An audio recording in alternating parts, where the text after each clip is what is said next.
Welcome to the Magma Clubhouse, the weekly drawing hangout with the Magma community. We've been having a blast chatting and pushing pixels together with fellow artists and determined doodlers. Each week we pick a theme, a color palette, or maybe a fun background scene for the canvas that we invite you to fill with us. With past themes like Mermaid, Panda Power, Animal Skate Park, Star Wars and Spider-Man, it's been awesome to see what you create each time. All are welcome to join in, and if you want to invite your friends over, you can find all the details to share with them in the stream description below.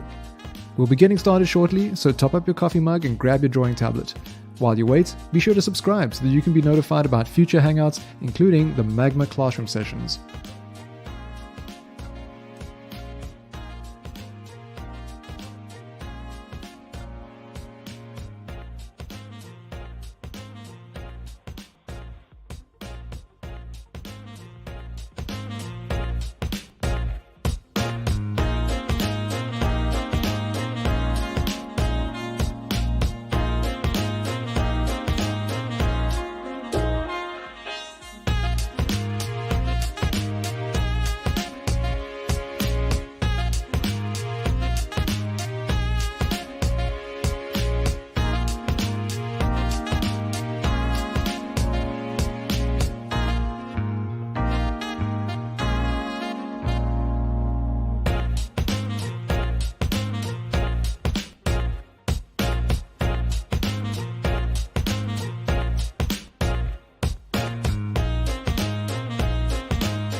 Hello, everybody. I just cleared my throat. They're getting ready for this whole thing. Welcome to the Clubhouse, our weekly hangout. Very excited about this one. Whoa, why is my music? Okay, I had to check that my music wasn't coming through the wrong end, as it were. So, if you are tuning in on YouTube, you are welcome to come along and join us. And if you're on Twitch, you won't be excluded either. But if you're on YouTube, check the stream description below. You'll find all the details for how to join. You'll have to join the Magma Artspace first, and then you can follow a link to the canvas. If you're on Twitch, let me know. Drop a comment because I'll have to manually post the links over there. So today our theme is Cyberpunk Witches. I see we've got DPO here. Jay Annie was in. I can see Wayne's icon over there. And we will be having a guest in a little bit. None other than John Hardesty, who I've mentioned a few times during our classroom sessions, actually. He's got a fantastic course, multiple courses actually, on schoolism, understanding textures, and the essentials of realism. Definitely worth checking out. So I'm quite excited to have him on here a little later. And Solomon too. Solomon will be joining us too. Let me know in the comments how my audio is. Does everything sound all right to you guys? There's, wait. Hey, there he is. Let's add him in. Speak of the devil. Hey, hello. What's up? How you doing, man? Nice to Jonathan. meet you. Likewise. Very excited. Good to have you here in the classroom. Yeah, man. Introducing you there. Yeah, sorry, I was going. It was like a different link. Like it was taking me somewhere else where there was like something about necromancy, what the necromancy or whatever. Yeah. So I was at a different. I was like at a different party, you know. You're invited to that one too, you know. Yeah. Oh, nice, awesome. So that's going to be our lightbox theme. Nice. Yeah, what necromancy is this? So that's it. That's what it was. That's awesome, dude. Yeah. Well, dude, I'm excited for the Cyberpunk Witches. This is going to be super cool. Yeah, I'm still not sure what I'm going to do with this, and I've kind of been a bit nervous about putting this one on the list because. Oh, dude, I love it. That's the best. That's the best place to be, man. Then like that's always when like something good happens, man. When you're like a little nervous, you know, it's like yeah. I know that you're gonna kill it. You can come on, man. You're gonna kill it. Cool. I look forward to seeing what you're gonna do as well. Solomon says he will be joining us in a little bit. Yeah, see DPO celebrating a bit there. You probably need a link to the canvas, don't you? Okay, here we go. Awesome, thanks, man. Solomon's on canvas. Let's make him an admin and you as well. Cool. Well, I think you are already. Awesome. So we've got multiple canvases down below, guys. So, you know, if you feel like space is getting a bit tight, don't worry. We can keep adding more canvases. We're not all stuck to tiny low-res canvas. Nice. This is gonna be fun, man. So, Let's have a blast with this. My favorite is just like this is like jamming as a musician. Like like for real, like with other musicians, like just kind of doing fun stuff, and I love it, man. I absolutely love it. It's the best. Do you play an instrument? I do. I play guitar. So I played like in a band when I was like from like 12 to like 21. I played in a band, and so this is like the equivalent of that. Like we don't get too much of that in art, where you can just get together and like play. And what key are you in? I'm in the cyberpunk witch key. It's like, let's do it. Cool. And you haven't played guitar since? I play, but it's like, I do it like when I can, like for fun, like that kind of thing. You know what I mean? Like it's not, I want to play it more, than I can, but it's still fun. I need to get my amp fixed actually too. Nice. I should do that. I should make like an amp, like I make one of the cyberpunk witches, like playing guitar or something. That's kind of, since we're talking about it. That'd be cool. That'd be awesome. I want to work together though. Can we work together on something, like just like, sure. I want to take your lead. Like you start drawing something. I'll like, we'll Frankenstein it. You know what I mean? That's my favorite. I was gonna say the other way. I'll take your lead. Oh, okay. I'm on the spot. Well, if you take, like, I have this thing where like I always like to do like weird stuff. So if I kind of like to take other people's leads, because mine ends up being like a little disturbing or like a little. Everybody's kind of like, John, maybe take it down a notch. Like that's usually what happens. So okay, let's figure it out. Can you guys hear my music, by the way, like playing through here?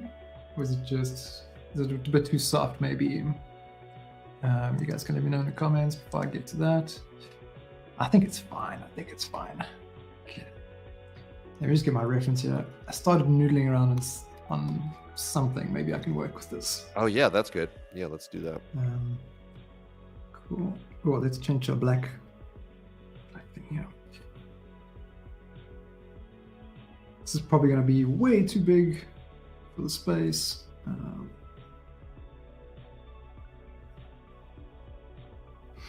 You can avoid doing eyes by just putting on some cool futuristic glasses. That's right. You got it, man. You got it. Tricks of the trade, guys. Now, that's right. That's right. You said it, man. Okay, let's see here. All right. Oh, nice. Okay, I see. So let's do like a let's see. Okay, so should we do a small nose or should we do a big nose? Let me think. If we did, I want to kind of do something different, What if she had like so she's cyberpunk, so I don't want to go too, okay, let me think about this. I want to think like, let's go, let's give her like a normal nose. I want to make sure I'm on the right layer too, so that you can go over top of my layer if you want. You know what I mean? Like if we're not on the same. So where are you? Okay, I'll move mine. I'll put mine just below yours. Okay. Let's go like. Oh, this is gonna be fun, man. This is gonna be so fun. We gotta kind of give her like, if she's a witch, we could do like the standard, like the wart on the end of the, None of these cutesy witches things. I know. See, like, you see what I'm saying? I always take it like to a place that's like. No, that's awesome. Yeah. Otherwise, you end up going for like the same kind of generic stuff. Yeah, that's the thing. I don't, I like to vary it up. Let's see if cool, Burning Phoenix. I see you there. Not able to join this time. That's cool. No worries. Oh, it'd be fun. Let's give her like some different size like teeth, like sticking it, like, that's what we should do. That kind of thing. A bit of like an orcish. Yeah. Yeah, that's it. Goblin witch of the future. Yeah. There you go. That kind of thing.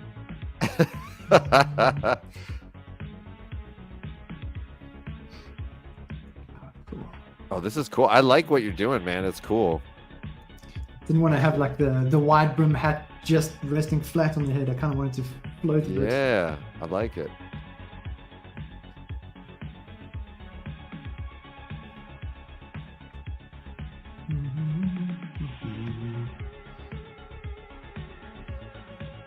I like this music, dude. It's fun. Yeah, there's all like retro synthwave kind of Yeah, thing. it's awesome, man. Good It's stuff. awesome. It's so funny. Like I feel like I'm 43. I don't know how old you are, but I'm 43, and so like I'm 36. starting to see things come around again. Like Yes.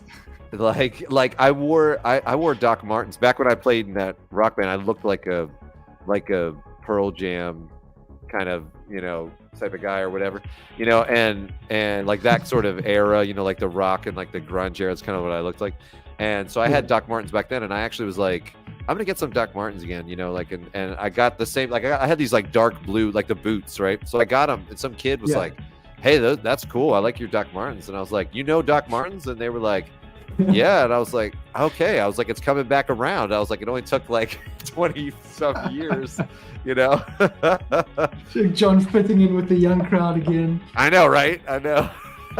It's hilarious, man.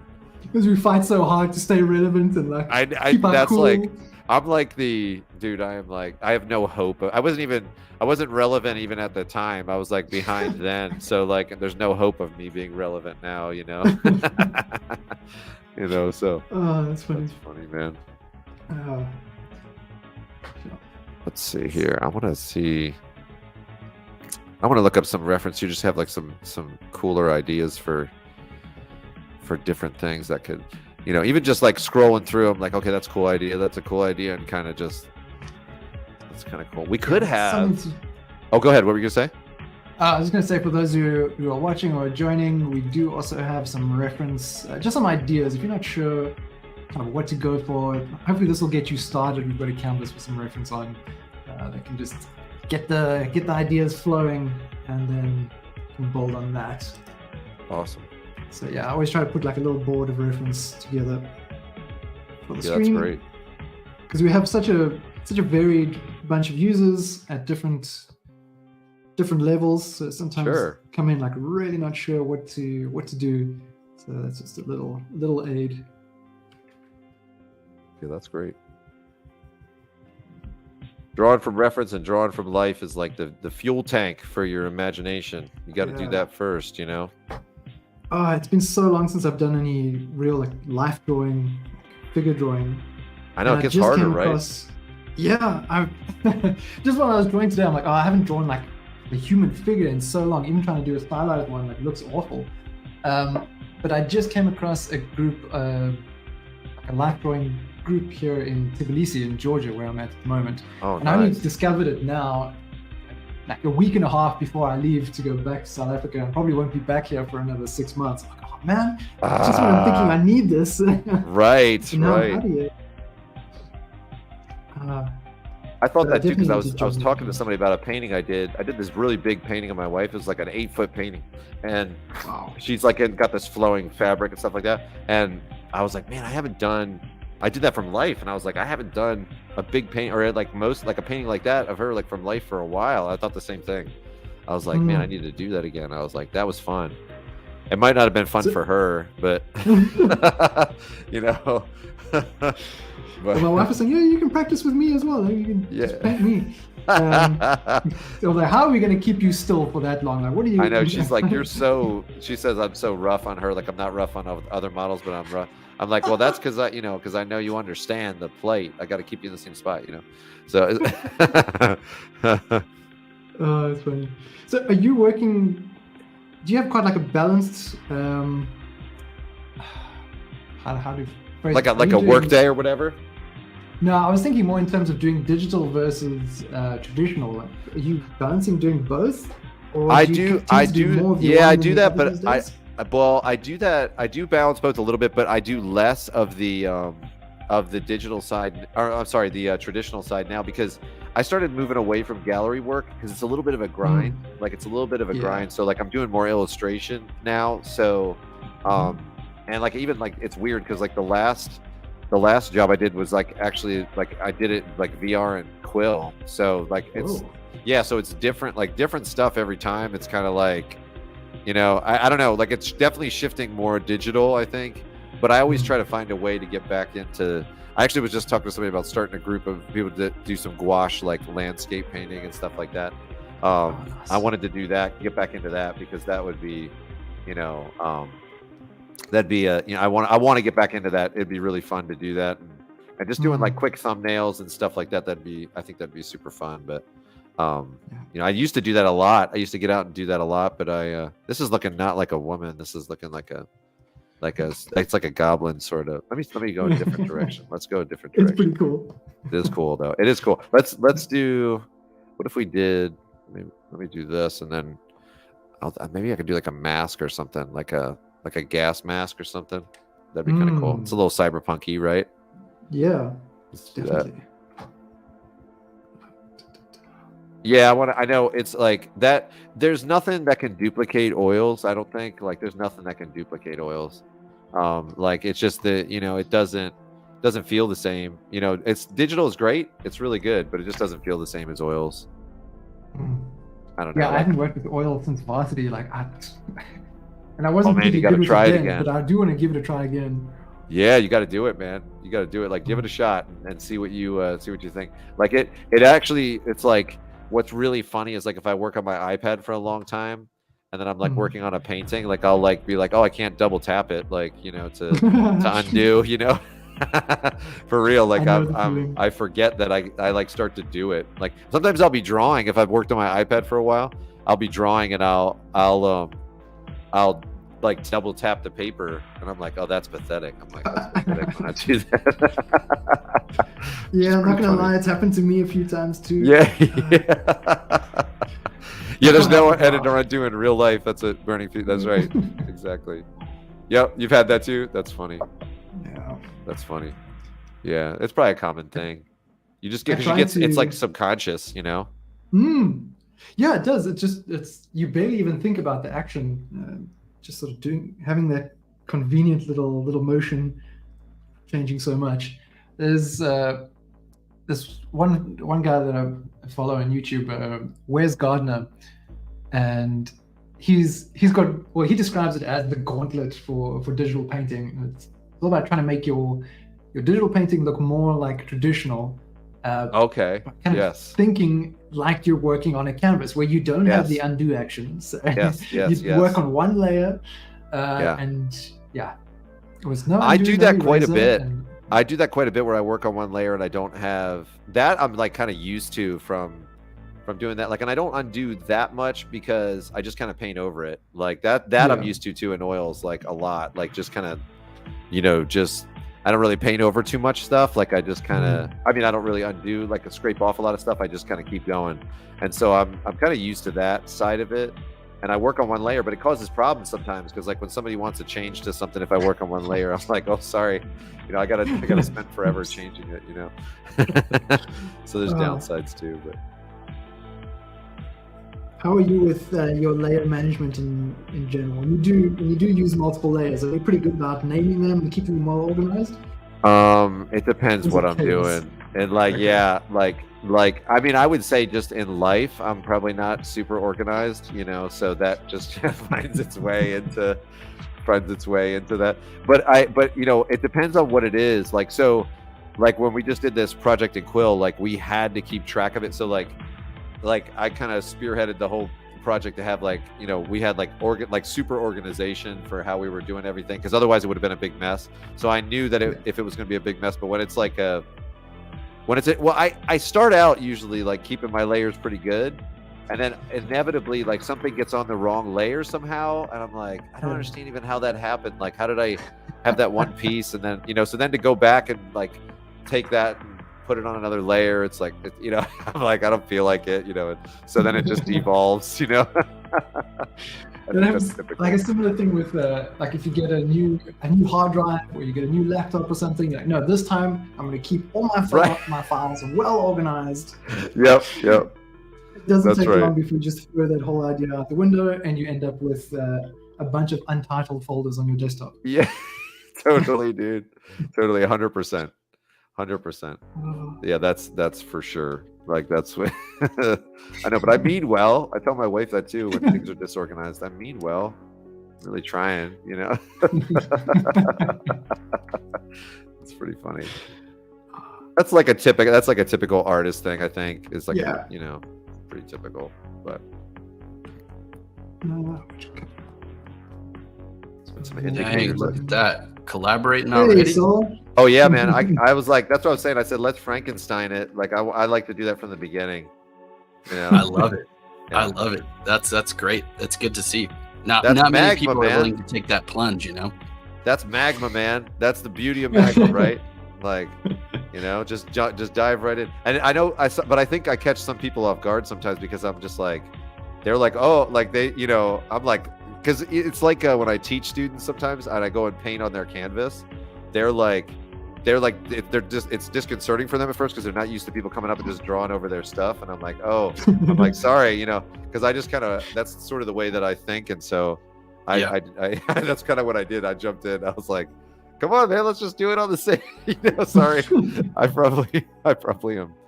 It's great though. It's such a great thing. It's something it's been in like art education throughout the history of art. Like those stereotypical art teachers you'll see in, I don't know, they do it great in entertainment and movies and shows, but like the teacher that comes in and just like rips up your artwork from Precisely. And then Totally. the student is devastated and quits the class. But the one student who didn't quit the class is the one who's going to make it. That's right. But you know, actually, it's funny because like you go and you see like a Rubens painting or something like that. Like Rubens did some paintings on his own, of course, but like, you know, a lot of the paintings that are there, it's not Rubens. It was like the Rubens studio. Like there was a dude that would paint an eagle, or a dude that would be like, this is the big monstrous fish guy, right? Like that would paint that, like this weird fish Leviathan thing. Like there's that guy that does that, and then there's the guy that does the, you know, the figures, and then there's the guy that does like the landscape or the environment.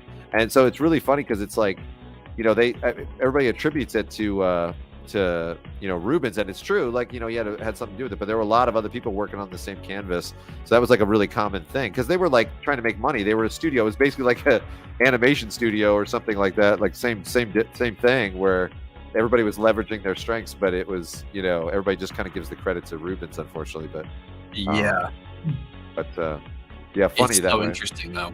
Yeah, so they collaborated all on the same canvas, and you know, it's cool. That's awesome. Doing here. That's really cool. Yeah. Well, we got to start somewhere, you know. I kind of feel like it takes a little bit of time, as you say, for people to warm up to that concept, and it's kind of a new thing. It hasn't really been accessible in this way, so it takes time to kind of like warm up to that. And it's like we have people all the time that comment on just not even wanting to join these streams. Sometimes they're aware of it, but they're scared to jump into the canvas, you know, or have been. Right. And it's like, but you know, once you realize, like, you know, it's like the way I look at it, this is what I was saying before too, is like it's sort of like a jam session. And so if you look at it as a jam session, like, do you need a workable song at the end of a jam session? Like, no, you really only need like a piece of what you've got in that jam session. Like, that's it. You know, you just need a piece of something that works and that you can take with you. You know what I mean? Like, you know, it's like, oh, that little lick that we did is like working, or that's, you know, different things like that. You know, I don't know. That's kind of the way that I think about it.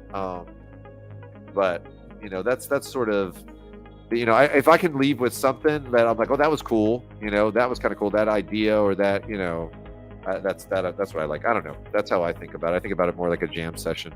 So yeah, for sure. I don't want people feeling like pressured here to like produce something that is like awesome, you know, and trying to impress anybody. It's just, we're just hanging out with drawing because we like drawing. It doesn't really matter. Right. Sitting in front of the TV watching cartoons. That's right. It's like, yeah, exactly. Like, I think social media has made us feel like everything we put out has to be like super good, you know, and you can't experiment, you can't try because you can't fail, you can't do something that doesn't work, or you can't, you know. So yeah, I don't know. It's just funny. I like to just see what happens, you know. That tends to be how I function. Yeah. I mean, why not take advantage of it? It's like, and this is not a criticism on anybody, because I would say I'm one of the first people to have an issue with that. I've had to like warm myself up to the idea of just doing it, but the benefit is like you open up a pathway to being more open and available to stuff. Right. So if you do need to get into your own space, you always can. It's not like that goes away, but by getting more comfortable with this, you're accessing a whole other side of creativity that you may benefit a tremendous amount from. Yeah, exactly. So exactly. Right. Yeah. I'm just see my internet dip there for a moment. As anyone who's been joining my streams of late will know that I have constant issues. It's a little better today.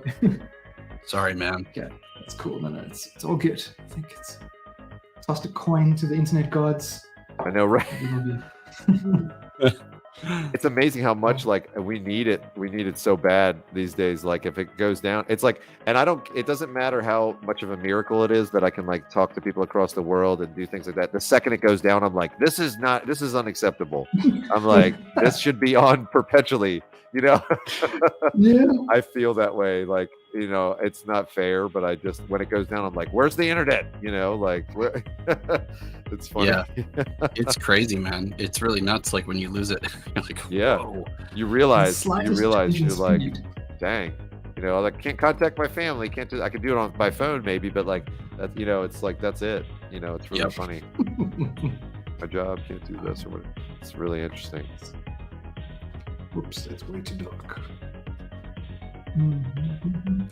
So how you doing, Solomon? Because jumping in here, came in, started chatting, like jump right into the conversation. I've been here the whole time. I good. It's good to be back. It's been too long. I'm even more rusty than normal, so I'm trying to figure out what to do. Quite a theme here too. Yeah, definitely one that's putting me out of my comfort zone, but that's great. That's great. It's good. Hey, Mountain Pirate, you're here as well. Got a nice gang coming through. We got Basil Meg Vinegar, Lamelon, Wens, Critter, who is this little painter. Yeah, got our usual gang, Everest as well, and one of the other canvases. What else we got here? Yeah, I see DPO on one of the other canvases too. DPO, Andy. Nice. Yeah, this Very is good. cool. This is fun stuff. The usual suspects. I wonder if it should be smaller.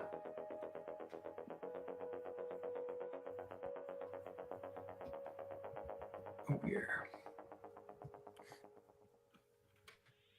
This is appropriate too for Halloween.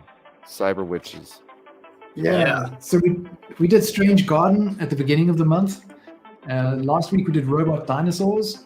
Nice. Then we've got the Necromancy one at the end of the month to really That's awesome. round it out nicely on the sort of Halloween spookiness. That's great. Love it.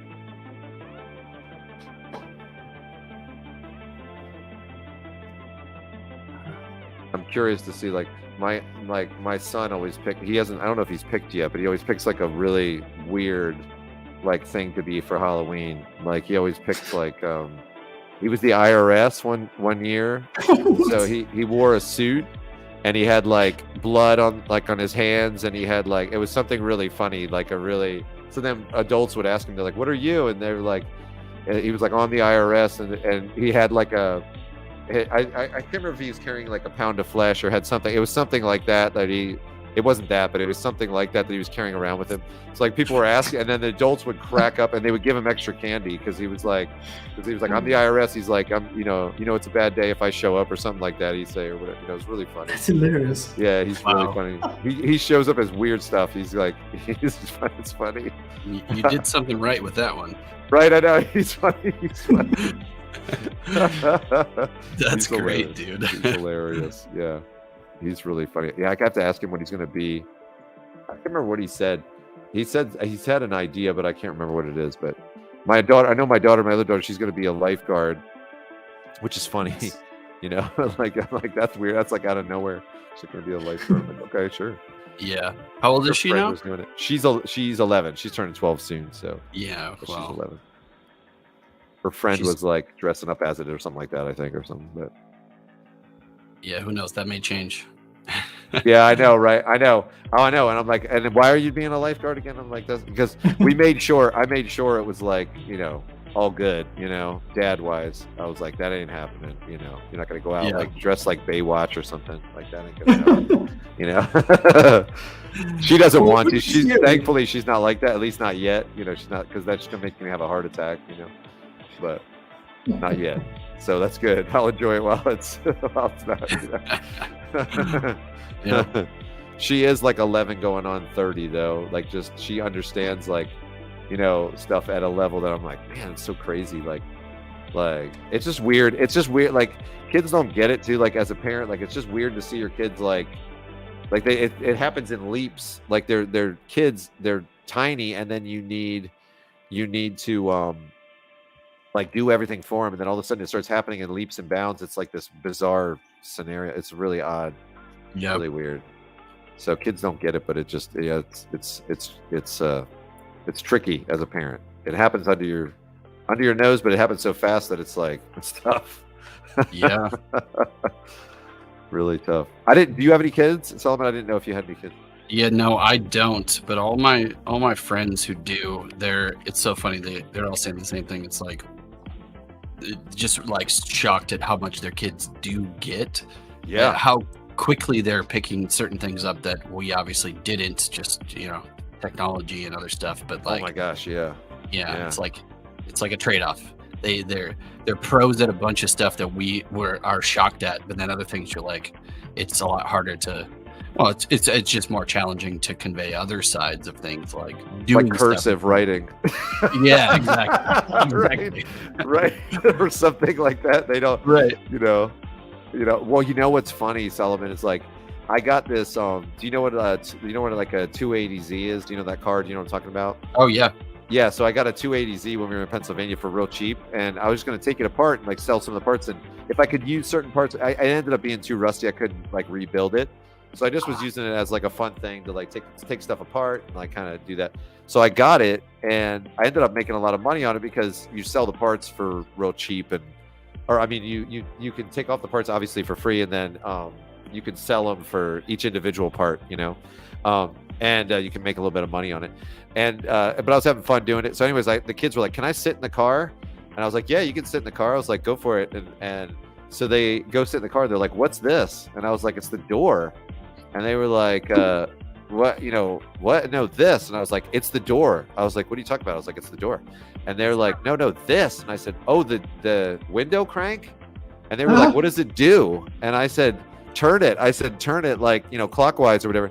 And so they were turning it, and they all were like, "Oh my gosh, look at that." They're like, "Look at that. That's awesome." And I was like, they're like, "That's so cool." I was like, what the heck is happening? I was like, it's so retro, man. That is so bizarre. And then we went to like my wife's grandma's house, and she had a corded phone, just like a phone up on the wall that had a cord. And my youngest was like, "What's that, Dad?" And I was like, "That's a phone." She goes, "What? It's a phone?" I was like, "Yes, it's a phone." I was like, "Oh my gosh, I'm so old." I was like, "What's happening?" Dude, crazy. It's crazy. So crazy. But then I give my, she at the time she was like 2 or 3 or something like that, and she was sitting on my lap when I was working on something on the computer, and she touches the screen and tries to swipe on the screen, and we didn't even let her use stuff like a phone or whatever. We never let her use it. She just saw us doing it and did it. Wow. I was like, that's crazy. They pick it up, man. It is. That's so wild. It is, dude. It's like it's bizarre, man. Totally bizarre. Like how fast they can pick it up and how crazy software and all that. Like it's trippy, man. Trippy. Yeah, and intuitiveness just kind of like points out that like the logic in intuitive things, just if something makes sense, you can just see a couple steps. You don't need to be taught necessarily. Right. You just need a few like steps, and then you figure out the rest on your own. Yeah, totally. Like, and it's like they do like user interface and stuff. They just know, like, oh, this software probably functions like, oh yeah, it functions like this. I just go up to file and do this and do that. Like, and I'm like, what the heck? Like just stuff that I had to learn, that they had, like, I had to like build up my understanding, but they have such a refined, it's so refined now, like and certain things that were usable, that were good, that work, that they kept around, and they ditched all the stuff that didn't work, you know. You know, so it's like now they're left with like the efficient sort of model that everybody uses or whatever, which is crazy. But it's like, yeah, it blows my mind, man. Blows my mind. That's nuts, man. I wonder if that makes them more apt to be able to make unique things in the future, or are they going to be like more based on, you know, because it was sort of like the Wild West, like for a while, you know what I mean? Like in terms of how people design things, like you know, I mean, like the paperclip in Microsoft Word, it was like that was a bad idea.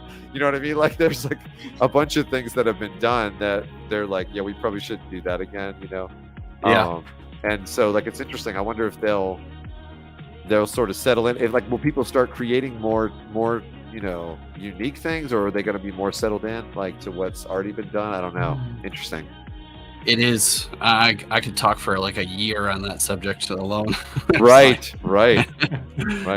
Oh, Burning Phoenix said they love the. I know. I actually really liked it too. It was just so inefficient. It was like the beginnings of AI or something. Like when you're asking it, and it never knew the answer that I asked. It never did. Yeah. I'd be like, "What's this?" It's also worth it to ask, like, did you actually like it for its like capabilities, or do you like it just as a nostalgic pastime of like, that's right, that thing was crazy still. That's right. That's right. And they kind of did it just because they could. No, procrastination tool. Totally. 100% Phoenix. That's like 100%. That's true. That's so true. Just use. And you can change it though as well. What's? Oh, you could. What could you change it to? I feel like there was a dog as well. Oh yeah, I think you're right. There was a dog. I think that's right. Different performance. Wizard. Oh yeah. Oh, was there a wizard? Ah, there was a wizard. I didn't know that. That's crazy. They tried out different mascots.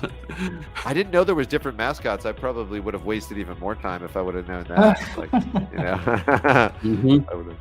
That's so funny. I think it was very brief because I'm struggling to find some graphics on this.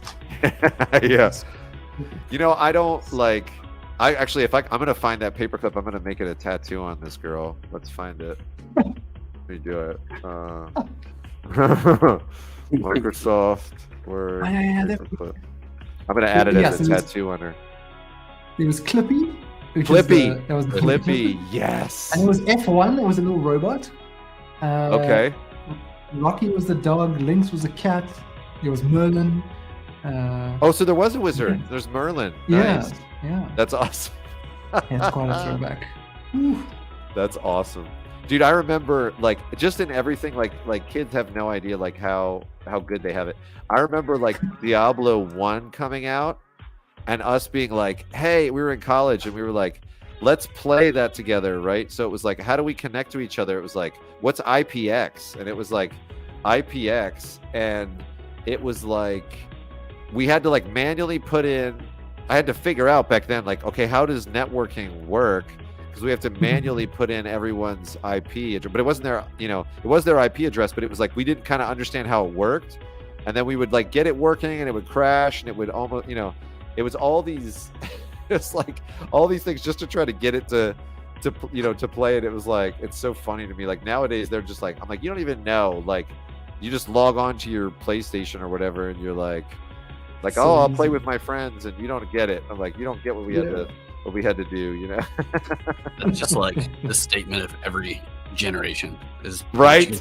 Point you don't even know. That's right. So it's true, just, man. I saw a great thing on Reddit not too long ago that it's just like it embodied it perfectly. It was quotes from 2023 all the way back to, I think, like pre-Roman time. Whoa. Pretty far back, and I think it actually went further than that as well. And it was essentially quotes from people saying that the younger generation is doomed and going to fail.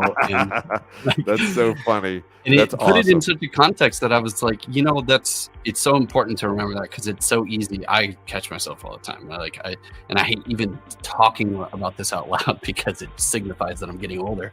But I start to feel just like a natural like default to that. It's like, well, they just don't know. But it's that.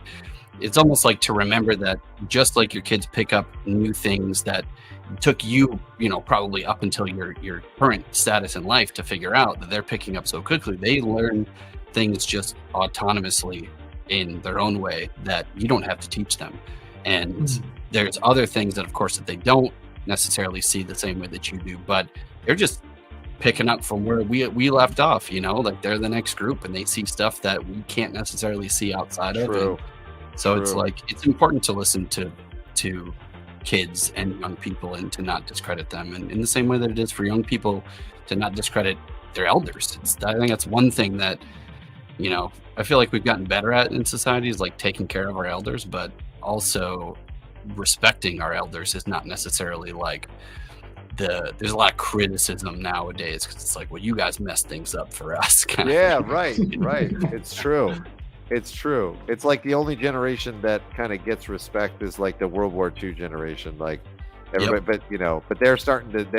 There's not a lot of them left, and so yeah, it's true. It is true, and I think people they really do take a dump on the millennials, like they get like if people say such crap about them all the time, and I'm like, there's a lot of good things too, like you're saying, it's really true. It's true, man. So silly. I don't buy into about 75% of it. Most of it, all I really see it as is opportunities to call things out and complain for views. Like, it's literally like, how can I get more TikTok views? How can I get more views on Reddit? Right.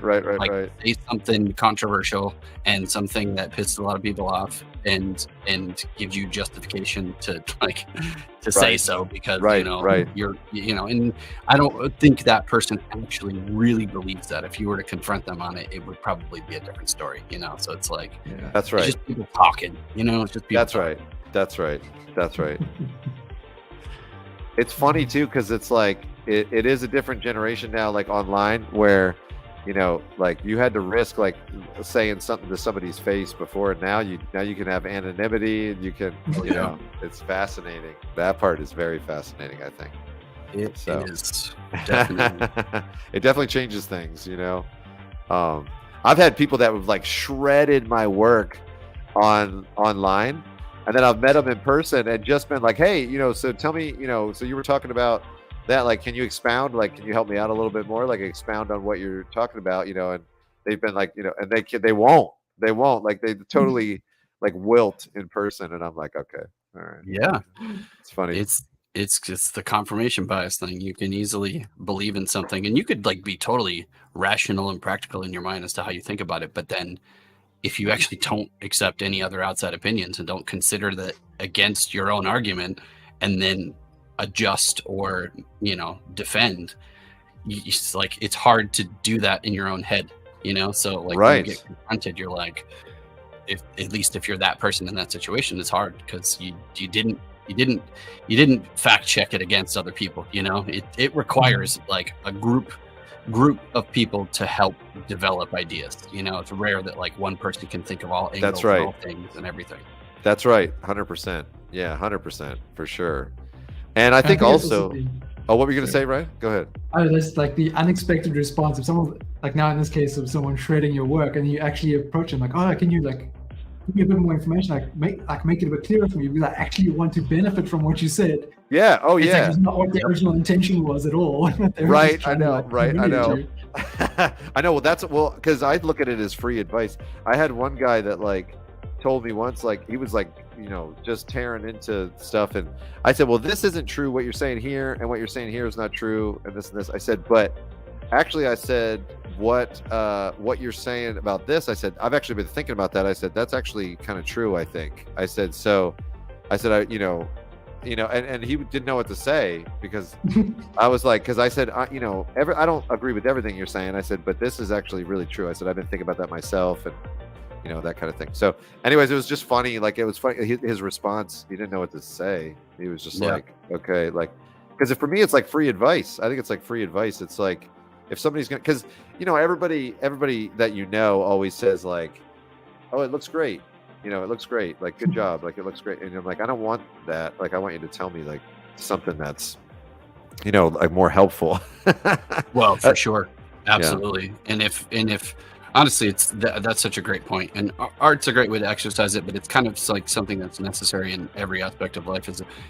Life is easier when you can, or when you don't know exactly what's what, and your confidence isn't, I guess, specifically locked on any one thing. If you can be more open to change in any aspect, ideas, whatever, it doesn't necessarily mean you have to even agree with that other person. Maybe you don't end up agreeing with them, but if you want to listen, then how can you progress and move on? And I found like the more rigid I've been in times in life about anything art, just people, I end up just not being as happy, you know. I get more disgruntled, and you get more like, you know, you start turning it into Gollum, you know. Right, totally, dude. Totally, 100%. And I feel the same way about like movies and stuff like that. Like, when you first start learning about like how to make movies, or how art is done and different things like that, like you're looking at movies and you're like, oh, this is this, there's a plot, there's a hole in this storyline, and there's this, and there's that, and but then what happens is like you start trying to make stuff yourself, and you realize it's like really, really hard, and like it's actually like a miracle that any movie gets made ever, like when you see like what goes into it. So it becomes like a little bit more like, all right, let me, you know, if somebody's taking a risk and trying something, like give them some credit for trying something, you know what I mean? Like give them some credit for trying to do something different, and like even if it doesn't work out in every aspect, like, you know, it's good. Like, because I think that's what we do. We're like, we want more original content, and then somebody puts out original content and we like shred it, you know. So I think, 100%. you know, so I think it's, I've been happier watching movies when I'm like, listen, this is an action movie, the plot sucks, yes, that's not why I'm watching this. Like, who cares? Like, let's have fun, you know. Totally. Like, pass me the popcorn, let's have fun, you know what I mean? Like that kind of thing. I complain about this with like, I actually have to kind of like mute myself sometimes, because if I talk to friends about movies, I'm like, some people get so hung up on things needing to be specifically highbrow, and it has to be the best, and it has to be Christopher Nolan, it's got to be something else, or whoever your guy is, or your girl is, or your person is that you know, follow or like as your like highest brow of content, whatever that is. And it's like, I appreciate those things the most too. I love all the great stuff, but I watch a lot of other stuff too that's considered like not highbrow and could be kind of campy, could be bad, or considered bad to some people. But I tend to find great things that I like, and I end up just more seeking out like subject matter and environments and things that I'm interested in. And it tends to be like a lot of sci-fi, a lot of fantasy, a lot of like things that imagine life outside of the life that we have. I don't necessarily gravitate towards much reality. I like history. I'm a huge consumer of history, but I don't like false I guess recreations of things that don't represent reality, you know. And that's like a lot of, I just can't watch sitcoms. I can't watch like, actually no, that's not true. I've watched some sitcoms for sure. Yeah, but like reality TV though is like, that's like probably one of my least favorite things to, you know, because it isn't reality TV, I guess that's the whole thing, but I don't know.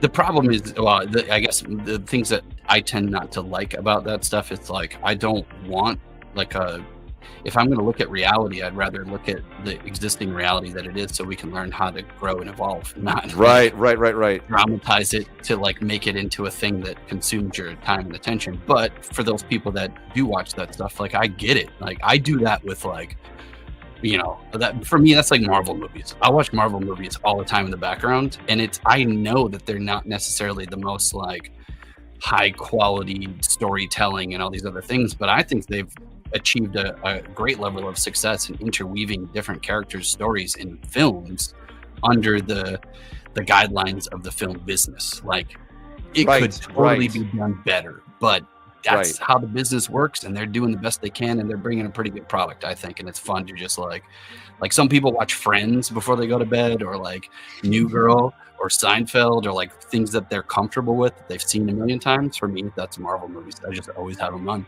That's awesome. That's fun. They don't expand my mind, although Loki has been pretty great. I've been a super fan of Loki. Oh, is that good? Oh yeah. Oh, nice. Fun. Don't get me started. Oh, that's good. Okay, that's good. I'll have to check it out. I think I watched the first season, but I didn't watch any of the next one's out, right? It's happening right now. They're only on like episode 2. Oh, okay. I'll have to watch that. That's cool. If you're endorsing it, then I think it'll probably be good. I want to see that. It's solid. It's super That's solid. Awesome. Okay, great. So this is what's replacing your Ahsoka evenings. Yeah. Well, and to this point about criticism and all that stuff, it's like I was going to say earlier, there's also like something to be said about there's a business behind criticism and evaluating and reviews, and you get more attention and more likes and more clicks in the controversial stuff or the things that make bolder statements. So it's kind of like been ingrained in our lives for like 20 years now. It's been ramping up, and now it's so intense that and part of that also fuels content consumption. So you're consuming. I've been like this. Like to give you a little window, is like I grew up sort of religious and very religious, and wasn't allowed to watch TV. I wasn't allowed to do a lot of things. And my parents got divorced when I was about 9 or 10 ish. It's hard to remember exactly when, but and then eventually the floodgates opened where I could watch whatever I wanted. I could do whatever I wanted. All that stuff kind of went away. So for me, it was like being totally locked out. And of course, feeling that desire, seeing your friends or your cousins and everybody getting into, that was like the 90s. So like cartoons were peaking. And right at that time was when The Amazing Spider-Man was out. And I was like recording like Saturday cartoons on VHS. Like, I can't believe that we live in a time where I was recording TV shows on VHS tape. And now we can do a live stream and a collaborative canvas and like be in the chat. It's crazy, nuts. Right? Crazy. Yeah. So crazy, for sure.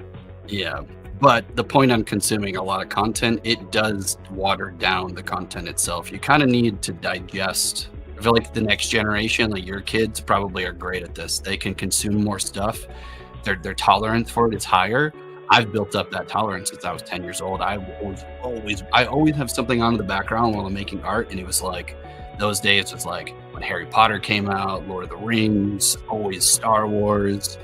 I've seen all those things like a million times, and I still do the same thing today. It's just comfort, and that's right. And it's great, but it does water it down. Like lately, I've been like, man, I don't even know what to watch anymore. Like nothing sounds exciting, you know? Right, dude, for real. I feel like that too. Like I feel like, but I think also that's like I always feel like I want to make. Like I feel like more like I want to make something, right? Like I want to like that's for me. Like I'm like. I have that drive to make something new, so that to me, like, instead of consuming it, like trying to figure out how to make it, maybe, but yeah, I know what you mean. Cause like, I have that same thing. And also the other thing too, is like for my kids, like they haven't seen the same sort of like movie, like scheme, or the same sort of like, plot device or whatever. Like when you see it like 800 times, like, it's like, okay, you kind of get it. So it's, it's like, oh, okay, that movie's kind of like this movie and this movie combined, like, like that sort of thing. Sure. Yeah. There's not much that's like feels fresh and new. I don't know. Well, and that's, I think, a good point to bring up. It's like, we're at this sort of impasse of creative storytelling now where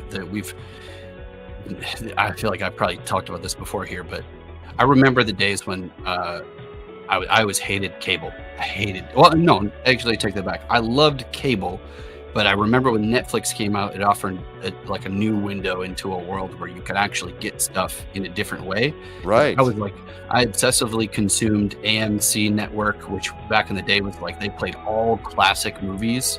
Or rather, like what HBO was 20 years ago, like only had the best stuff. AMC to me was like the best thing on cable, and then it was like TNT would play good movies, and FX came out and started coming out with really great shows. but it was like circumstantial. It depends on where you were, and you were at their mercy. But Right. streaming came out. I remember thinking like, wow, this is going to be spectacular. And then I remember thinking like, as more streaming services came out, it's like, well, eventually there's just going to come a time where you're going to need a service that combines all of those streaming services into one, and that's cable. It's like, and then you get the streaming service for cable. It's like a Fire TV or Apple TV or whatever. And but anyways, like the streaming format, I was so excited when films were being portrayed in longer form episodic series, like Game of Thrones set the tone. But they also established a framework as to how to tell stories in a television format, in a 10 episode season. And that format has been like modified and perfected, and Marvel's doing a lot of it now, and Disney in general, and others are like the new Fallout show is coming out here pretty soon. I didn't know that. That's cool. Yep. I have high hopes, but to be honest, I've just, to your point earlier, I don't know about you guys, I'm curious what you think, but maybe it's because I consume too much content and I'm too aware of the structure, so it's less exciting, but it just doesn't feel like it's bringing much to the table in terms of like a new experience that's exciting, you know? It doesn't feel it for me.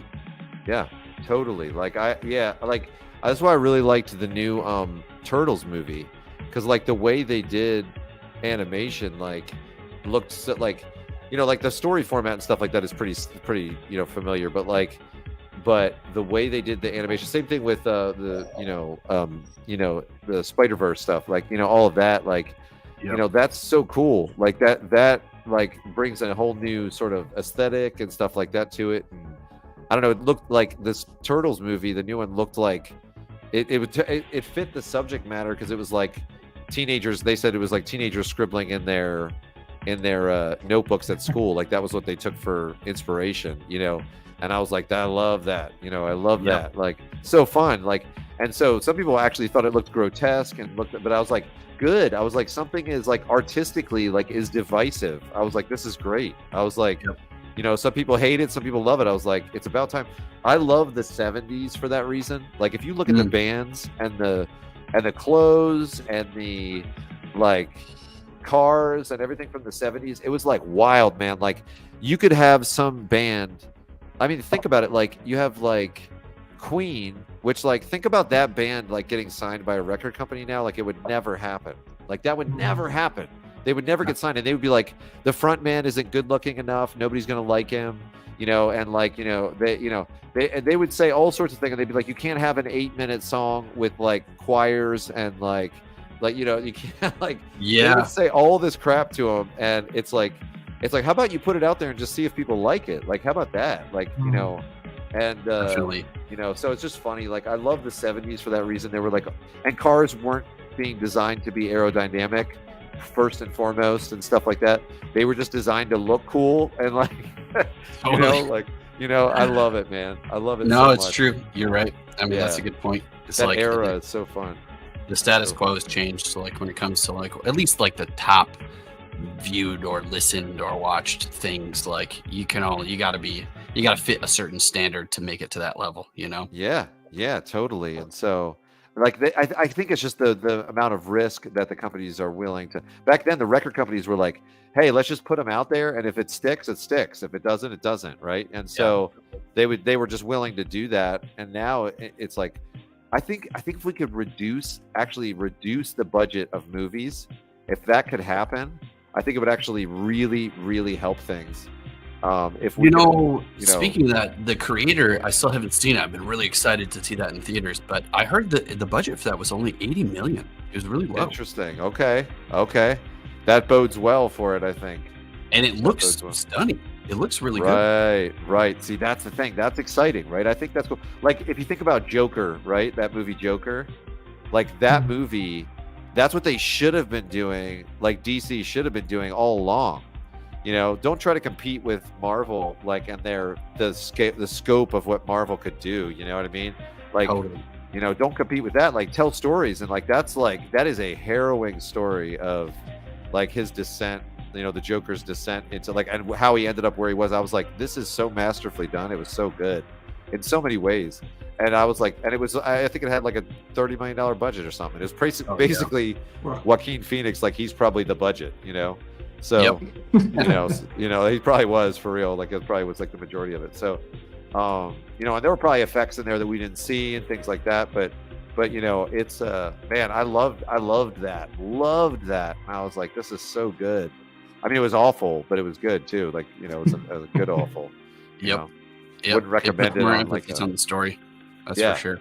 Yeah, that's the whole thing. So I think like more limited budgets like that would, and maybe that's the way things will shift. Maybe like as like more and more tools get into independent, you know, creators' hands, like stuff will get, you know, more adventurous because they have less to lose and they don't have, you know, shareholders to make happy and stuff. You know, it'd be interesting. We'll see how it. I was thinking about that while I was making breakfast. I was like, I don't know why this came to mind, but it's like if with this technology, like one of the pros of having more power with something like if AI is used responsibly in certain areas, you can give a person more power to generate more content. Like there are people out there that do this now. I follow some people that work for ILM or other VFX companies that like do their own stuff on the side and like have made like short films or full feature films in Unreal, and they're doing it all on their own. Like they're building characters, they're concepting, building characters, animating, rendering, doing all that stuff. And imagine what a person could do. And I was thinking, if that escalates, I mean, of course the film business is not necessarily gonna like that, but you could have independent creators out there, like people going straight to YouTube, making really high quality content that has like tremendous play value and interest in the public. Like people want more stuff and need more ideas. So I feel like now's a great time for individuals to be doing that or creating their own stuff. You know, you don't necessarily have to follow the Hollywood format, right. You know? Dude, I'm actually trying to do that right now. I'll have to tell you sometime. I'll have to tell you what I'm working on, but it's a workflow.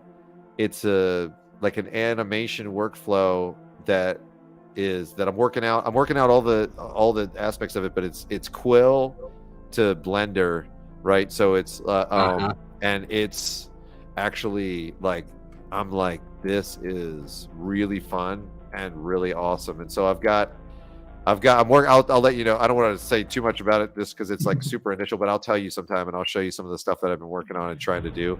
That would be awesome. Yeah, but that's what I want to do, man. I want to do that. Like it's weird.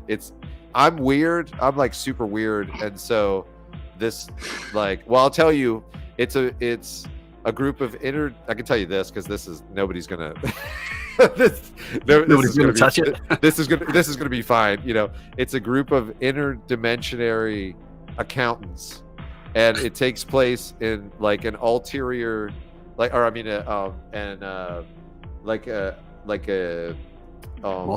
alternate like universe of like the Prohibition era in America, but it's so like speakeasies and stuff like that. But it's not alcohol that is prohibited. It's coffee and like caffeine.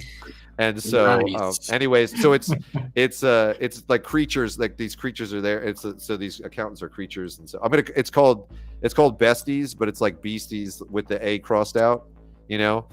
So it's going to be about this group. So anyways, I'm working on that. It's been really fun, dude. I don't know where it's going to lead, you know, but just what you're saying, like just to have I literally, so I'm doing like an intro sort of animation that I can kind of get the feel of what the characters will look like and how the aesthetics will be. I can make the music here in Sonar. Like I have all the MIDI to be able to make like the 1920s jazz, right? Like I created. I forgot you're also a music guy too.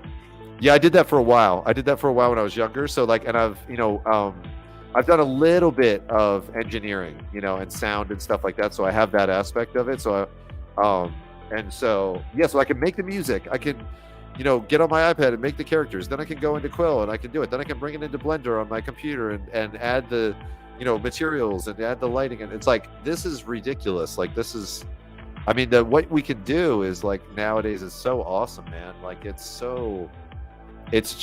really cool. It's really exciting too, because it's a weird story. It's sort of, the way I would describe it is it's a cross between Adventure Time and Dick Tracy. So nice. So if you can imagine that, so I was a big Dick Tracy fan as a kid. That's nice. One. Yeah, and a lot of younger people that they don't know what that is. They don't know what that is, but it had Dick Tracy had crazy characters, and like it was actually really interesting. I think Dick Tracy was so. But yeah, I was a big fan too, and I still am. I love those. I have those old comics on my iPad and stuff. Well, that's really exciting. I can't wait to see it, and maybe it's a good time to mention that you're going to be joining us for Magma Live and doing Magma Classroom sessions. Yeah, man. Yeah, which we're so excited to have you on. And for those here that you're scheduled for November 7th, I think was the date. Yes. Yeah. But those things would be great things to talk about, Sure. like workflow, like of course Magma being essential, but how this plugs into other stuff, because Magma cares very much about, we're not, looking to just focus on only being the one source for creation, but rather how do other things plug in, and where does collaboration have value, and how does it affect the professional workflow or just general creativity, Right. Exactly. And like this, being able to see, this is the cool thing too, is even like working with the other guys that I'm working with, like to be able to hop in and have a canvas and I drag my sketch in, and it's like, the conversations are then not, hey, well, could you do this? It's like, do this. And then they don't have to describe it for 20 minutes. They draw it right over top of it, or they leave me notes, or they, and that whole side, that and the educational side and all that, it's like, man, it's changing the game, man. I love it. I think it's super cool. It's really cool. Yeah, that's awesome. Well, I'm excited to see what you bring in, and the weirder the better. The more wild you can get out. It's weird. It's cool. It's weird. It's really weird. There's a character named Mr. Peepers that has prehensile eyes. So wild. So imagine that, right? Imagine that. Try to figure that out. Well, it's like now I know where your son gets it. Yeah, exactly. Dude, we're so like people, it's really funny because people will say to him, like, he's pretty he's not super weird or whatever, but like on a regular, but he can be like me, like he can be, I'm pretty, like, people think I'm pretty normal, then they get to know me, they're like, oh, he's actually really weird, but some kids have said to him, like, you're weird, and he's like, yep, because in our family that's like a badge of honor. We're like, yep, we're weird. Awesome. I love that. Yeah, because it's like, why be normal? Like, why? Like, oh, so you just say I'm generic? Like, the opposite of that is like generic. And I'm like, I don't want to be that, Yeah. So, right. Weird's fine. But we are weird, though. That's for sure. Well, that's the thing, is it's like people are weird. People are weird. Yes, in general. yes. Like we're all weird. I do weird stuff all the time, and I'm like so self-aware of it. I'm like, I kind of laugh at myself, especially like being like remote and working from home, and like I just find finding out more and more things where when you get around other people kind of start to like act accordingly, or kind of in like a safe zone where we all can kind of just be. But if you just you just see a person for who they are truly, and you can express that openly and be cool with it, that's so awesome. That's great. Yeah. My wife and I have been like a bit nervous about sort of going back and seeing our friends, because it's been sort of 2 years that we've been abroad, and just before that it was COVID, so it was another 2 years of not being super sociable, and we haven't formed much of a social group while traveling. So it was just kind of like her and I being weird at each other all the time, and now we've got to go have normal social interactions with other people in the normal world. I don't know how it's going to go. Well, I feel you, because I've been having similar situations myself. The last year and a half has been a lot of isolation. I guess same with my girlfriend. We spend all of our time together, and we hang out with her friends sometimes, but I have noticed it's been harder for me to get back into that social dynamic, because I've mostly just been focused on art and work and in my own space. So it is going to be weird probably, but I guess like the more you can embrace that part and just kind of like it's weird to ease back into. It's so crazy. It is like, yeah, it's and that I do some things locally, like I teach locally and stuff like that. And the reason I did that is because I wanted to get, like, I felt like real, like you said, like real isolated, like, and I just wanted to do something where, you know, I've got enough students that are local now here too, that I kind of work with, that I was like, man, I need to do, like, I was like, let's get together and do some gouache, like sketching of like landscape sketching, like together, you know, like I was like, we got to do this. Like we got to get out of our studios and like, you know, do something. For sure. It's well, like, I like real. these things. That's why I love the idea of collaboration and getting into a canvas and just talking. You get to like exercise that out. And if you go the extra mile and put yourself out there, you got to start somewhere, you know, and it doesn't have to be like, you don't have to go give a TED talk and like put on a presentation, but you know, you know, just talk and like ask people questions. I feel like that's my favorite thing to do is more, although I do talk a lot, I like to get into the deeper stuff. And if people are open to being asked questions and actually respond, it's so much fun. Oh yeah, for sure. That interaction is awesome. I mean, that's really, to me, that's like what art is. Art is communication too. Like it's you communicating, like, you know, your vision, your thoughts, your like all of that. So it's like, it really is just like just a different, it's just communication, you know? And so it's the same as talking, but it's just doing it visually. That's why I think if somebody has to sit there and explain their painting for like 45 minutes just to get people to understand what it is, like it's like you kind of failed, I feel like, as an artist. Like whenever I would go to like painting, like a gallery, it's like, you guys probably don't see it too much, but like in gallery work, like you'll see someone go and they just talk about their painting for like an hour, and I'm like, and then everyone's like, oh, okay, I guess I get what it is. And I'm like, man, this is not like, this is like, you shouldn't have to say anything. Like that's the ideal. Now that's hard to have a painting that's very profound, but you don't have to say anything. That's difficult, right? But that's the goal. That's the goal, is like, it's a visual medium. Like don't sit there and talk about it for 8 hours. Like, you know, because I've had people mock me like, you know, because I've said to them, like, this is not, you know, exactly what I'm saying right now. And they're just like, oh, you don't understand. Like, this is, you're one of the, they're like, you're one of the plebes or whatever. And I'm like, okay, I guess so, whatever. And that's a lot of the reason why I left fine art too. Like I would always be hanging out with illustrators, and like, they're just so much better to hang out with. They actually like art. They don't just like to be known as an artist. Do you know what I mean?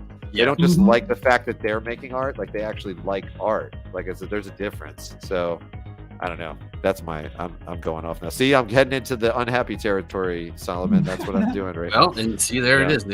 It's like, not to say that there's anything like wrong with the way that stuff goes. It's just like, it doesn't have any, though. It just doesn't have any, like, I don't know. It always sounds like a sales pitch to me. It sounds more like a business than it does like a creative pursuit. Right. Then it gets a little mucked up where it's just like, I don't know. There's something that you just can't like. I appreciate the sentiment. I agree with you personally that I find more value in stuff that like I can really interpret and evaluate on my own, and I don't need somebody else to tell me anything. It's yeah, and it makes sense, you know. But yeah, but you know, but then I'll meet somebody that discusses their painting for like an hour, and I'm like, that actually was kind of awesome. That'll happen, I'm sure, at some point. I'll be like, that actually was awesome. That kind of changes. Yeah. But it's just like, I think for me, like starting off in the classical system, you know, it's like, it's such an erudite thing. Like I was at University of Pennsylvania, and the teacher for the figure drawing said, stop making that so illustrative. And I said, what does that mean? What do you mean stop making it illustrative? And he was like, well, that's the opposite of what you want to do as like a fine artist. Like you want to make it, you know. And I was like, what is that? I was like, first off, like you're using it as like a pejorative. I was like, what does that even mean? I was like, and he was like, and I realized he was like, he didn't like any illustration. I said, so like everything Rockwell did, everything like Leyendecker did, I said, it's worthless. And he was like, well, yeah, pretty much. I was like, okay, I don't fit here. I was like, this is not, I couldn't believe that. But yeah, crazy. Yeah. So that environment is kind of what I'm pulling from, like that. And I just didn't, and then I would go to like, you know, painting shows, and it was like the wine and the like people like, you know, just like, and I didn't like it. It's just not my thing. It's not my thing. You know me a little bit more now, Solomon, too. You can tell, like, that is not. I got a funny story about that, actually. Okay, I'll tell you this. So we were at like a big donor event, and this was when I worked at the University of Pennsylvania, the medical center. There's all these people that were like, you know, had donated like $100 million. So it was like all these rich people, and this just tells you how uncouth I am. I go and take what I think is like this massive slice of cheesecake. This old lady's like scoffing at me. Well, it wasn't cheesecake, it was brie, and I didn't know that. Oh. So I went back to the table. I was like, man, this is a massive thing of cheesecake. So I was like, I'm gonna take some. So I took this thing of brie, and it was like, I mean, it was so much brie that it was like, it would be ridiculous for one person to eat. But cheesecake would be fine. It was like, I was already taking a big piece of what I thought was cheesecake, and my friends were dying laughing. They're like, John, they're like, do you get out much or whatever? I was like, obviously not. I was like, that's hilarious. This cheesecake sucks. I did. I took a bite. They let me take a bite, and I was like, why is everybody staring at me? Because they let me take a bite, and I did. I was like, this cheesecake is. I was like, this sucks, you know. It's really funny. That's great. Then they told me. So there you go. So you see, I don't fit in that. I don't quite fit in that crowd, you know. Yeah. Yeah. I fit in more in the basement with everybody else that's actually having fun, you know. For sure. Hanging out with the kids in the basement. Yep. Oh yeah. Oh yeah, man. Yeah. Yeah. That's I just can't get into that whole thing. I like high-end food, like when but I don't really like the high-end chefs and stuff. I like to talk to them about how they made it. Like I don't like the atmosphere of like having to wear a tuxedo and all that stuff. Like I just like talking to chefs on how they made it. That's what I'm interested in, not the other side. But were you saying something, Brian? Sorry. Oh, yeah. Have you checked the series out called Chef's Table on Netflix? Oh, I've heard about that. I haven't seen it. Is it good? Yeah, it's really cool. And it goes into like a bit of the story behind these chefs and how they got into to do the fine dining thing. But there's a lot of creativity to it as well, like when it comes to the innovation and how they do things, the experimentation. And I actually found like I was getting quite inspired for my own art, not directly in that there was something I saw that I wanted to somehow implement or try, but just the degree of experimentation and playfulness and really getting to know each individual taste and how you experience that, and then combining those things together. And just like that sort of involvement in the craft was something that really inspired me. That's awesome. Yeah, I did a post one time where I was taking like plating from chefs, and I said like, this is very similar to how we approach paintings. And you know, like, because like it's about division of space and like all that stuff and like different textures and different, you know, whatever. And I got like, I didn't expect it to be. That's just what I was just thinking about it myself, because I like cooking. I like pastry stuff, like pastry chefs and stuff. I like to follow them and stuff. And so I was looking at all that stuff, and I got all these chefs that were like, yes, exactly. Like I was like, oh, I guess this is like a thing that, like they were like, you know, totally. Like I guess they don't. I guess people don't consider them artists. Like, or they get that a lot. Like they get that. I like people saying that they're not really artists. They're just chefs, and because it's total artistry, like you said. I mean, it really is. And so that was really fascinating. I had all these chefs start following me on Instagram or whatever. I thought it was really funny. And wow. Yeah, I thought that was interesting because I didn't even think about it. And I had people like, you know, because they would share it to their followers, like, you know, that like that people that like food as well and like that kind of thing and stuff. And so I thought that was cool and so I thought at some point I should do a series where I take like the plating of chefs and like use that as inspiration for like a composition. I thought that's that'd be a kind of cool cool idea. You know, like if like you think they're plating, it would be like, you know, I mean, you could really interpret it in like a number of different ways, you know, but I thought that would be kind of cool because it's really good. They put so much thought into it, like you said, and they think about how people are going to experience it. It's exactly how we want them to experience a composition of ours, right? We want them to go through and look. We want to control like where they're looking, how their eye travels through it. Like all that stuff is like really, you know, really important. So it's really cool. Yeah, everything starts to relate. Like I guess you realize like after a certain point, like artistic pursuits, like they all are very, very similar, and you have the same fundamentals, you know. So yeah. My girlfriend is a chef, and nice. To be honest, I'm just such a practical person. I'm so basic with food. I've never been right. creative My wife with is food. too. My wife is too. It's like I get chicken, salmon, steak, rice. I drink athletic greens, so I get like my nutrients from I do greens. too. I drink those too, man. Yep. Nice. Don't like greens unless it's like really well prepared, and I don't have time for that. I just got other stuff. Right.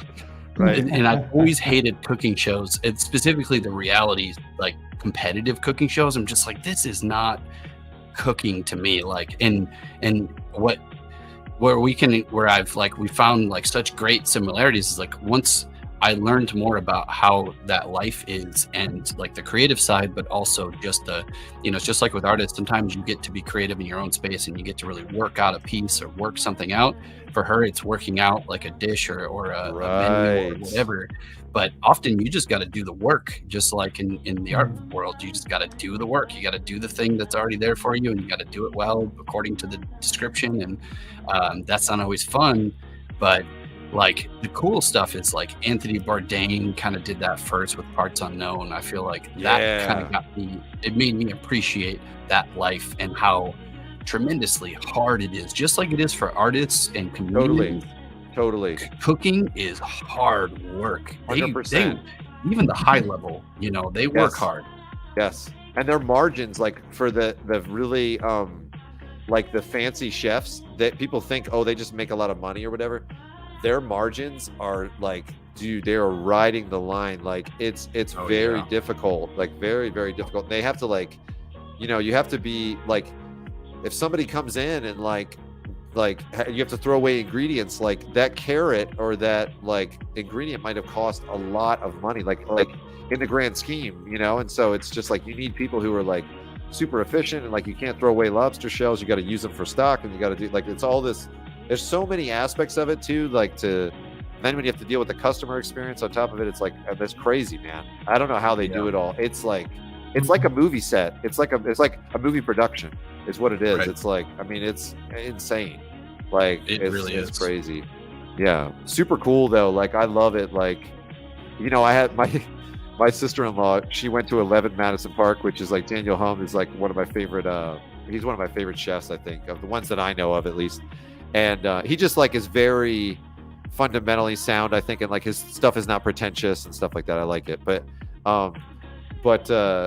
But she went there to his restaurant, which is like, it's really expensive. And this is like, so she goes, anyways, we got together one time and they said they were able to go there. It was like my brother-in-law, it was like a client like took him there or something like that. So he was able to take her. She said she like asked for a hamburger or something, like, cause she couldn't eat like whatever they were, like, she was like, I don't want to eat what they were. And I said, what? And she goes, yeah, I asked for like a cheeseburger or something. I was like, you did not. I was like, tell me you didn't. And she goes, what, you know that restaurant? So I go to my closet and I pull out the book. I go, you mean this chef's book? I was like, that restaurant? And she was like, I'm so sorry, John. I was like, how dare you? I was like, I would kill. It's so expensive. It's like $350 a person or something. And I was like, what did you do? I was like, he's one of the best chefs in the world. I was like, just eat it. I was like, just eat it. She's like, I'm so sorry. I didn't know. She's like, I can't. She's just that way. She just like, she's very functional with food too. And like textures will gross her out or different things. And so I get it, but I was like so hurt. So it's like a joke now in the family, like where we just joke with each other. And I'm like, well, it's not like at 11 Madison Park. And she's like, yeah, John, or whatever, Right. It's really funny. So I'm like, you had the chance, because I would kill to eat there. I just don't have the money to go eat there. I can't spend $800 for my wife and I to go, I can't do that. So yeah, those are rare opportunities, right? Yeah. I want to do the Fat Duck at some point too. That's, Heston Blumenthal's in England. I want to do that at some point too. That one's like he does crazy stuff, man. Really? He does crazy stuff. Yeah. He even made he had a party and he made, how in Alice in Wonderland, she takes that drink and it tastes like Thanksgiving dinner, and then it tastes like cherry pie, and then it tastes like this. And you remember that? Yep. Well, he made that drink, and he used a gel. He used pink. I think he would make a whole cherry pie and he soaked it in milk till for a couple days, so it would take on the flavor of it. Then he strained it all out, put a certain kind of gel in, then dyed it pink, right? Then he did the same thing with a roast turkey. Then he did the same thing with something else. And so he had these layers, and he made the gel just thick enough so that the layers would be separate, but thin enough so that people wouldn't really notice.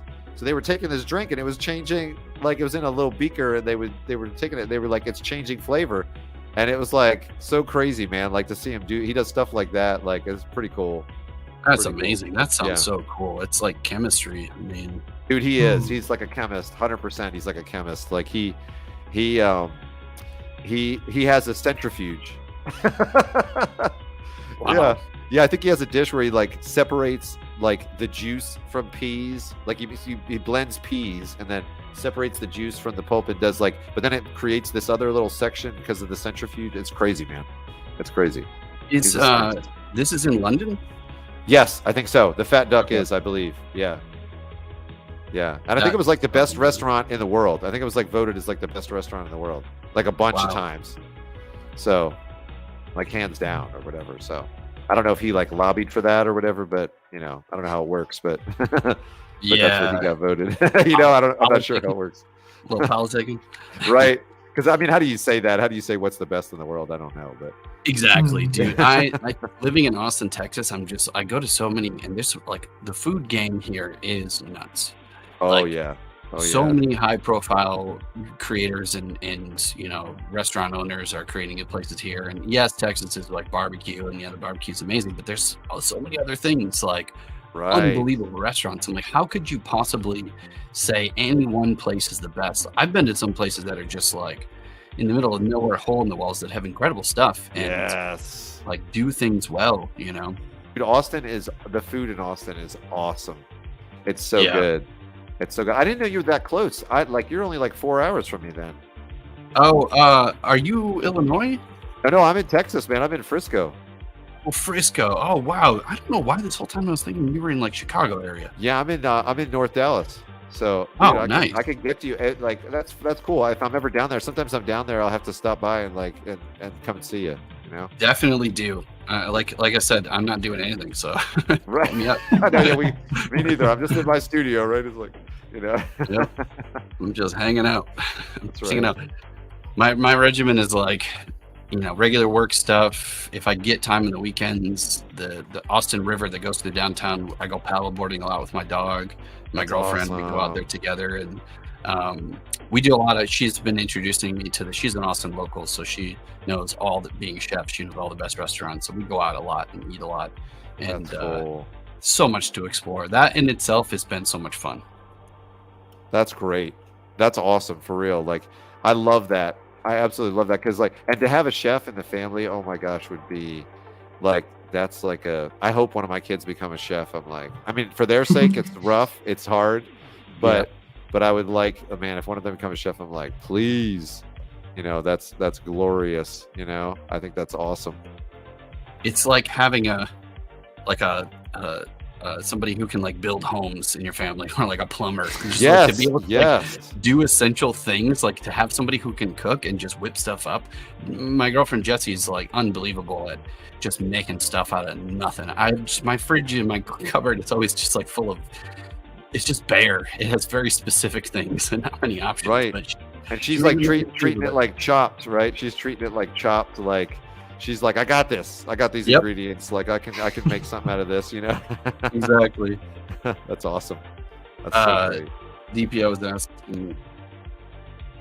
DPO's in Brownwood. Oh wow, no way. Oh nice, that's awesome. And Mungie Man was I think also, I haven't seen Mungie in the streams in a while, but I also haven't been in the stream, so I'm assuming still. Yeah, no, he's hasn't been as frequent. He's our usual timekeeper. That's right. DPO said something good too. We were talking about, I saw the comment, like when we were talking about like people being weird or not being weird, they said that it's like, it depends on how you grow up, right? Like, so certain things that are weird aren't weird to other, it just all depends on, and I was like, that's really true. Like what is considered weird, is not, because I guess if you had never been exposed to like, I don't know, like Japanese culture or something, like bowing to everyone would seem weird, right? If you weren't exposed to it, like why is everyone tipping their body over like that? You know what I mean? Like anything's going to be weird if you're not used to it. It's so true. That's really true. Yeah, very much so. Yeah, I thought that was a good comment. I wanted to say that a while ago, but I was like, I forgot. So I wanted to, give a shout out to DPO. a couple of good comments from DPO earlier that we were chatting that I saw later. Like he was saying he actually has was recording VHS tapes too. It's like I wish so bad I could whip those tapes out and like have a VHS player to just watch some of the stuff that I had recorded from childhood. It'd be so much fun. Oh, dude, I remember like we thought it was like amazing that you could like stop when we figured out you could take use a camcorder and film it and keep it, like put it on a tripod or put it somewhere and then stop it and then get rid of the person and they would like disappear. You know what I mean? Like, you know, it was like they were in a different spot. Like we were trying, like, so then we like made a whole like show about like disappearing man or whatever. I was disappearing man, and we kind of, you know, it's really funny. You and I were probably doing all the same things. I remember, I think I told you this, Ryan, at some point, but my cousin Kyle and I were like the two like artists and like creatives, and we were always just doing random stuff together. We'd get together and we started making stop motion movies with action figures. Oh yeah, we did that with Transformers. Yeah. Yep. Nice.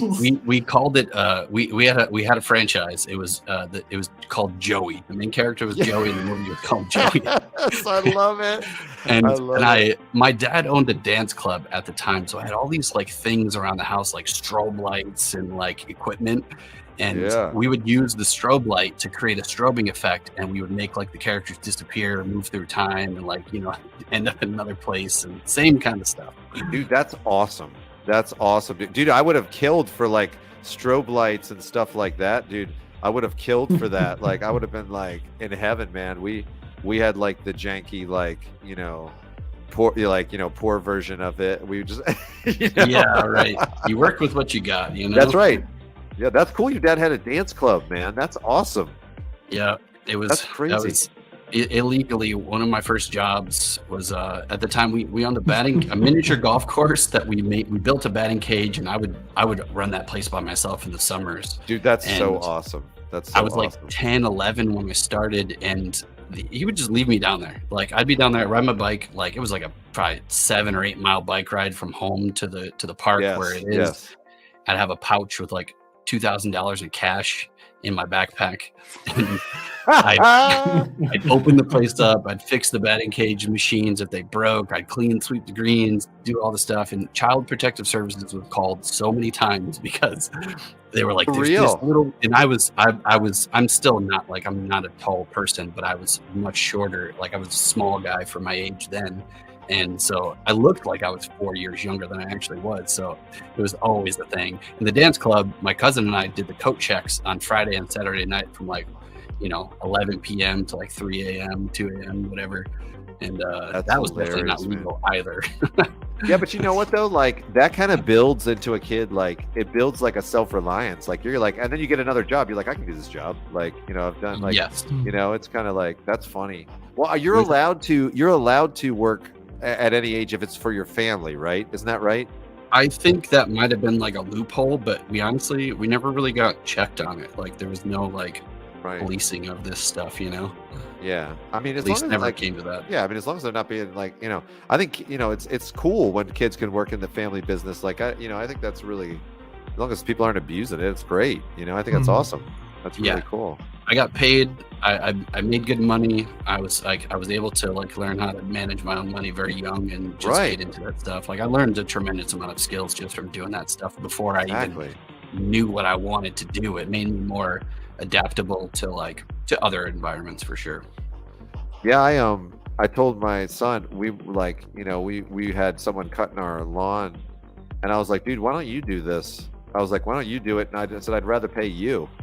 You know, and he was like, all right, you know, I'll do it. Like he said, yeah. So then the neighbor was like, saw him doing ours, and he was like, hey, can you do mine? And I was like, yeah, because it's cheaper than hiring someone else to do it, you know. And so now he's like, he's you know, he's only 13, but he's like starting to get like, he's like, okay, well maybe I can get, you know, he's starting to think like an entrepreneur. He's like, let me get other people in the neighborhood, and let me, you know, maybe I'll buy a different mower and I'll do this, and you know, he's like starting to think that way. So it's funny. Cool. It's great. It's good. Why not? Right? You know, why not let him do it? Like school is good. Like school is really good, but also school doesn't teach you that side of things. No, like, it doesn't teach you that. You kind of need that I feel like it's so important. It's really important, but I don't know. Nowadays, like the business, that stuff is different. Like they can do that with like getting into like streaming or like, you know, building a following or whatever. Like there's other ways to do it now. Yeah, you're right. You're right. Yeah, it's interesting. Why can't there be influencers that mow lawns? I mean, come on. Yeah, that's right. Actually, there is one.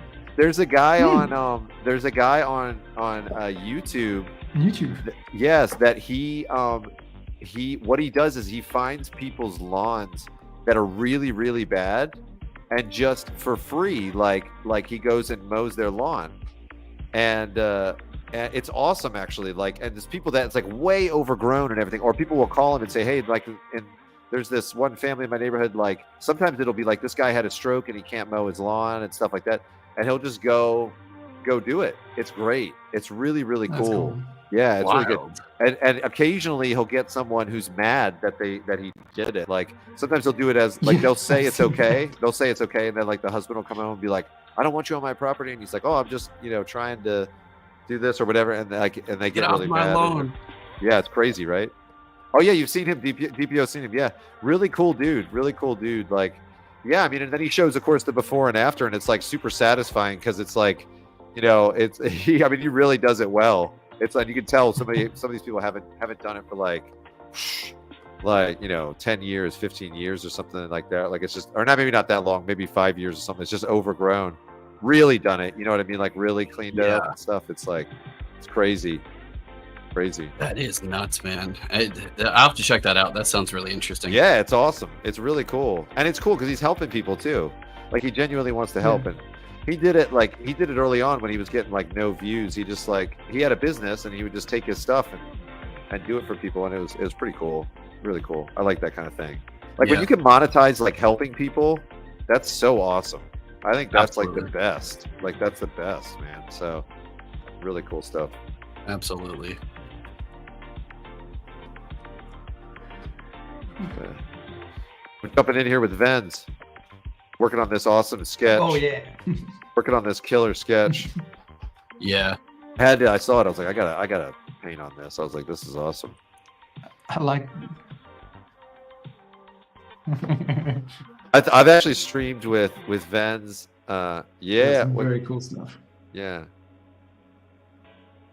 Love what you did. Oh, love what you did. Okay, good. Awesome. Great. I'm glad. Like I was hoping that it wasn't like, you know. Oh, what is it? Oh yeah, and we've streamed before, haven't we, Vans?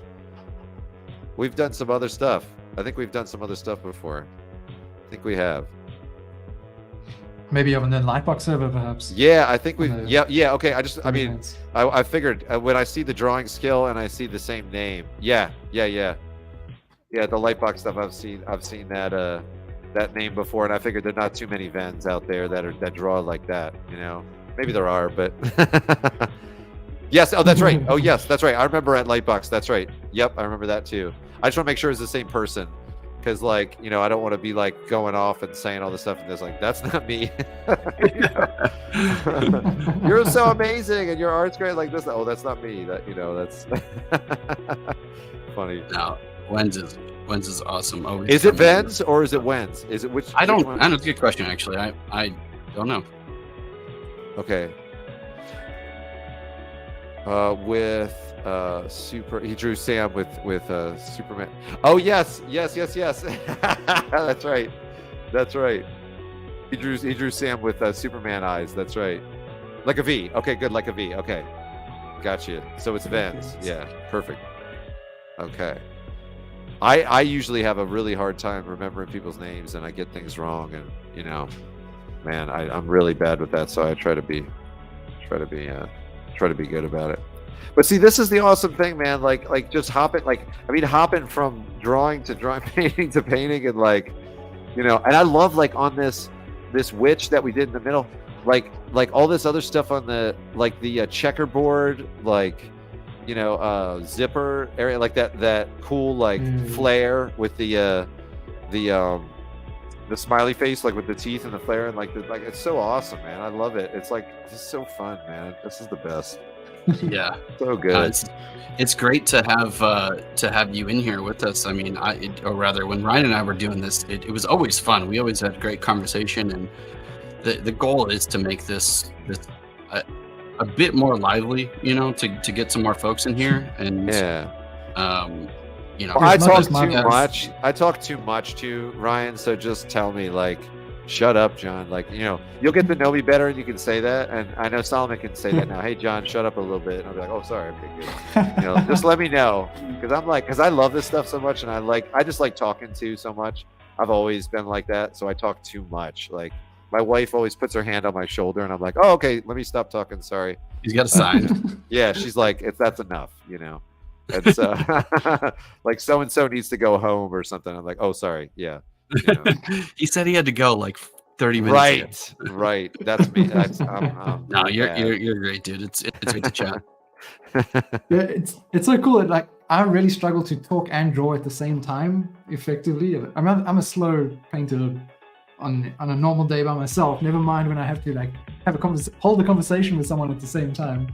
So it's great that you could just like go off, no problems. Well, it takes a bit of the pressure off of me. Oh, that's good. Okay, good. But you know, the thing about it is, you know how I've built up that skill? It's by being interrupted incessantly by my children. So like, I have to keep working when my kids are like coming in and asking, and I have to like, seriously, I'm not joking. Like, it's like I have to maintain my same like tempo. Yeah, like, and they'll come in and they'll be like, well, listen, Violet is punching me or whatever, and she's doing, and I'll be like, okay, well, you know, this and that. I can't stop my work and get derailed. I got to keep going, you know. And then my wife will come in and be like, where's that thing, you know, that, you know, I'll be like, oh, it's right over here. So it's taught me to like almost jump in and jump out, like really, like quite a bit. And I think I don't know if I would have been able to do it apart from that, like, because it's like and I love that. I always have my studio door open. I always have that because I like that. I like that side of it, like, you know, where my kids can come in anytime they want, stuff like that. I want them to interrupt me. There'll be plenty of years where they can't, you know, where they where they're not there, you know, and I'll have silence, and you know, so I'm not worried about that, you know. Yeah. But yeah, it's giving me that ability to kind of just roll and paint. But you paint awesome though, right? So maybe if I could trade like a little bit of my talking ability for a little bit of your painting ability, maybe I would do that. You know what I mean? So yeah, man. Well, I mean, if you're sharing painting ability, I'll take some of that. I know, right? Well, that's the cool part. Right now we're hybrid. Everybody's a hybrid right now. That's the cool part. We are like kind of effectively we are, right? You know, it's really fun. Yeah. It's really fun. How much, Ryan? Have you been doing 2 hours? Next or are we stage just... in our evolution. Yeah, that's right. We're like Voltron. We're like, you know, combining. We're doing 2 hours. Yeah. Oh, there goes my connection. Yeah. So your connection gives you trouble a lot. Yeah. It's a pain in the neck. It's just where this apartment that we're in, where it's located. I think the normal cell phone signal access to the tower is really poor. So only another week and a half, and then I go somewhere else. So it'll be alright. Yeah, that's right. That's good. Yeah, but it's like I was like I lived in the country in Pennsylvania, and so when I would try to stream there, it was like it would always like give me issues, and I was like trying to figure out what was causing it. So I went through, because it was like kept cutting out, and I was streaming on Twitch at the time doing painting and stuff, and it would start a new recording. Like when it would do that on Twitch, I think that's what it was. On Twitch, it would start a whole new recording. So what would happen is I would have like the videos on demand or whatever afterwards. There'd be like 6 of them for one stream, you know, because it would cut out like that. And so I had to really try to figure it out. I was like, I got to figure this out. And so I had the people come out, like it was Comcast. I had them come out. I made them do it on their dime, and they replaced all the lines like in my house, you know. I replaced the lines that I could, but then the ones that were like based on theirs, like from the street to my house, right? I made them replace that. Then I did everything in my house, like problem solved, did all that. Then I got them to replace the port, because I was like telling them, I was like, because I had logs, right? So I had logs of like when it went down and all this stuff. So they were trying to like put it off on me. I finally got through to a guy that was like a tech guy, and I worked it out with him. And he was like, so he was like my go-to guy. So I would just call him directly every time that I had an issue. And eventually he put new ports like, or new whatever, like on the street.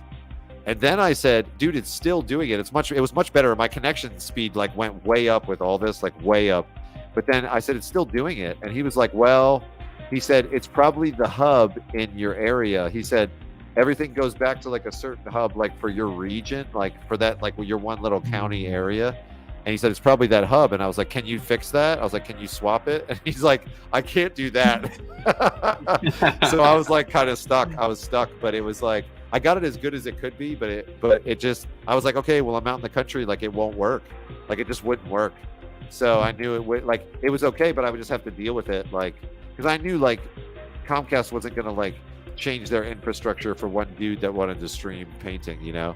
So, you know, they'd be like, cause most people out there probably just got like the lowest price package and, you know, stuff like that. I got the highest price and it had the, you know, it's really funny. So yeah, you got to do it, you know, cause I needed the speed, the upload speed, especially. So yeah, it was funny, man. It was just like a nightmare trying to figure all that out. It's really a pain. Much better here in Texas, much more consistent. So, but what is funny when I moved I found like in. What's that? No, I was gonna say when I was in Southeast Asia, there like the connection speeds were amazing. I always had like fantastic access. No matter where, granted we were in the cities most of the time. Yeah, it was so good. Oh man. Particularly in Malaysia, central, or like in Thailand, like in Bangkok, connection was great. Kuala Lumpur in Malaysia, awesome, so fast. It was like one of the first things I did when I got off the plane and got a SIM card. It was like to do a speed test. Right. Back in South Africa, it was also terrible. That's awesome, dude. So okay, so you said you're from South Africa, is that right? Yeah, that's right. Okay, so you're from South Africa, and so now you're talking about Malaysia and you're talking about that. So tell us about some of your travels, man. Like, dude, it sounds like you've traveled a lot. You've been like, that's awesome. Like, tell it, maybe talk about like, what was the most interesting thing, like interesting story in your travels? Cause it sounds like you've been a lot of places, man. That's amazing. Yeah, I've been to a few, particularly in the last year, because we moved from South Africa to Georgia. It's a good wine country. But then like, Georgia, the country, right? You're talking about the country, right? Yeah, the country next to Turkey. Okay, got you. I just want to make sure you weren't talking about the states, like the Georgia and the states. Okay, got you. I got you. I'm with you. Yeah. And then, like less than a month after we came through here, the war in Ukraine started, which is just next door. Oh, right. And that led to like a big influx of people from Russia and also from Ukraine into Georgia, and the rental prices skyrocketed.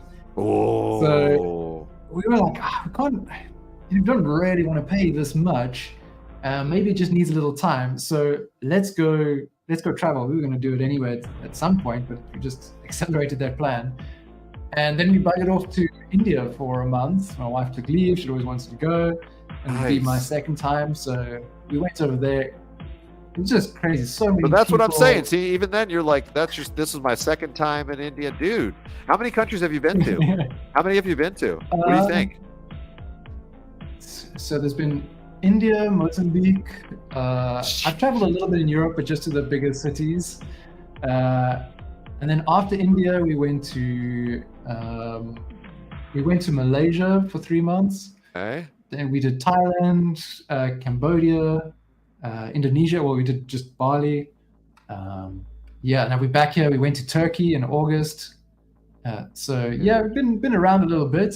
Dude, that's amazing. I love it. You must have a perspective like of the world, going to all those different places and living in all those different places. Like that's amazing, man. That's so cool. Yeah, just it makes clear kind of like what. Well, we don't really have a clear idea yet, but trying to figure out like what you'd actually want from a place when you want to settle and be somewhere longer term. Right. Right.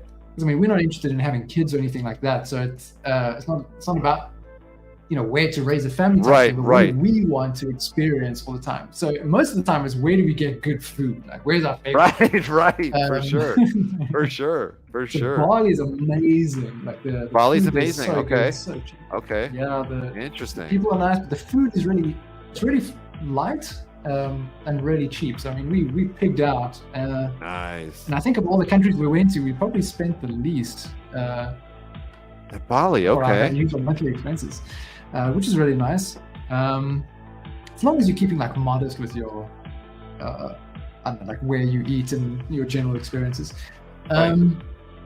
But yeah, we're going back to Malaysia again in January for 2 months because we really enjoy Kuala Lumpur. It's such a buzzing city. There's so much going on, and there we found also that there's not much of a language barrier, whereas in Thailand there is a little bit. It's not as bad. Yeah.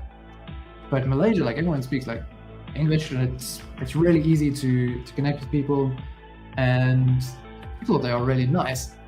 And what I loved about it was so different for me with South Africa was the food courts there. That in malls, usually at the lower level, they've got these food courts, and in South Africa, food courts tend to be like crappy fast food type of stuff. That's ours too. healthy. That's ours in the States for sure. Yeah. Whereas here you could get in Malaysia, you could get such an awesome variety of really, well, I think, good food. I don't know what maybe local Malaysians think differently, but it seems like everyone kind of eats there. But I thought it was fantastic. That's awesome. And yeah, like safety is always something that's part of our perspective as well, by comparison to South Africa. Like when we went to, actually before we came to Georgia, we went to Armenia first because we tried to bypass the COVID restrictions. They were forcing people into a mandatory quarantine if you were coming from South Africa, because we had the what is it called, the Omicron variant, the special transformer variant, and we thought, okay, cool. Well, if we go to Armenia first, spend 2 weeks there, then from there we can go like into Georgia. So we went there first, and then ended up getting COVID. Oh no! Jeez.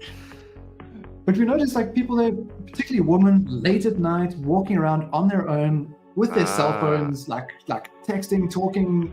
But like they seem totally comfortable with what they're not worried. Okay, that's a good sign. Yeah, that's good. Yeah, which was so different from what I was used to. That wouldn't happen in Philly or New York or something. Like you don't do that. Yeah. Keep it discreet.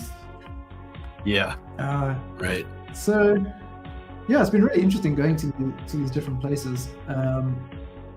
And next year it's Malaysia and then Japan as well. So that's awesome, man. That's so cool. I ate in a Georgian restaurant in Israel, and I had calf's brain once, and I thought it was awesome. Like I thought it was really good, actually. So that's my only experience of proper Georgia, It was that restaurant. Do you remember what it was called? Like what that dish is called? Oh no, I don't know, but it was sort of like a borscht kind of thing, Okay. Like, and that calf's brain was in it. Like it was. I see. Yeah, it was that sort of thing. That's like the best way that I would kind of describe it, I guess.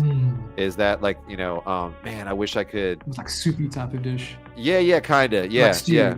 Yes, like that. And so, it was fun, man. It was like I liked it, and I said, I looked at the menu and my wife was like, "What are you gonna get?" I was like, "I'm gonna get this thing with calf's brain," and she was like, "What?" And I said, "Listen, it's a Georgian restaurant." I said, "I'm in Israel." I said, "Let's go." I said, "We got to do this." I was like, "This is an experience." You know what I mean? I said, "Let's do it," and I loved it. Georgian restaurant in Israel that you were at? Yeah. It was like it's a mix. Yeah, and it was like, and I think it was authentic too, like fairly authentic, I think, from what the people were saying. So, I mean, as much as it can be outside of Georgia, But sure. Yeah, dude, it's such a mixed bag there. Like especially food wise, like, I mean, like religion too, but like food wise, it's like everything's a mixed bag there. It's like I feel like everything's represented. It's crazy. It's like it's crazy. Cool. So it was fun. The restaurants there, man, the food there. Like in Israel, like all over Israel, it's like this food is so I was like, America's food sucks. I was like, this is not, like, this food is so good. I was like, this food, because like, you know, being in the country in Pennsylvania too, like everybody just wants to like melt cheese on everything and do like and stuff like that. So it's like, you know, I was like, this is so good, you know. Man, don't knock melted cheese. It's good because it's good.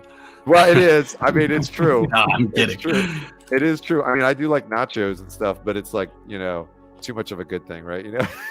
Yeah, for sure. Right. 100%. You can't eat that every day. That's for sure. Or you should. That's how we do it in America, though. In America, it's like whatever we're gonna do, we just do it at like 8,000%. Like, let's do it, you know? Yeah. Like cheese For is sure. good. Let's melt it all on everything. Like, you know. Yep. Right. It's really funny. Oh man, funny. But yeah, but I loved the food there. We got a bunch of different dishes there and stuff like that. I absolutely loved it. So that's cool. Really cool. Well, they got these Ryan, I'm also, stoked for you to make it to Japan. That's gonna be. Oh, you and me both. yeah. Yeah. Yeah, that's definitely been a long time coming. It's gonna be quite cool because Vortex is gonna be coming through as well for a brief time. So we'll get to hang out there, which is exciting. You can check out. It's gonna be cherry blossom season when we're there. Oh So no, it's that's gonna be wild. awesome, Perfectly planned. Well done. dude. That's really Yeah. cool. You got to do some painting, man. Do some painting of that. Yeah. I'll have like my iPad with me, so I'll probably be mostly doing digital. But I want to take some like some charcoal and a sketchbook with me to do a bit of traditional work again because it's been too long. Or get like a Yeah, little I'm- gouache, like a gurney, you know, like James Gurney, like a little gouache Yeah. thing. Get something like that. That'd James be cool too. Gurney's so cool. I know he's such a cool dude too. Like I met him at Lightbox last year, and he's just so sweet. Like he's so nice, you know. He wrote me a letter. I was telling him because early on in my career, I wrote him. He said, "I'll write you if you write you back. If you write me a letter." That's what he kind of said to everybody, and he. So I wrote him, and he wrote me back this letter that was really nice, and like it's all handwritten in like a really cool like script, and he like sends you back. It's like this gilded looking letter thing. I still have the letter, and I told him, I said, "Hey," I said, "I want you to know this." I said when I met him, I said, "You sent me a letter a long time ago." I said it was like 20 years ago. I said, or like 18 years ago or something like that. I said I was just starting out. I said I had everybody thought it was nuts that I wanted to be an artist. I said I didn't have anybody really encouraging me. I said I kind of just had to plow forward.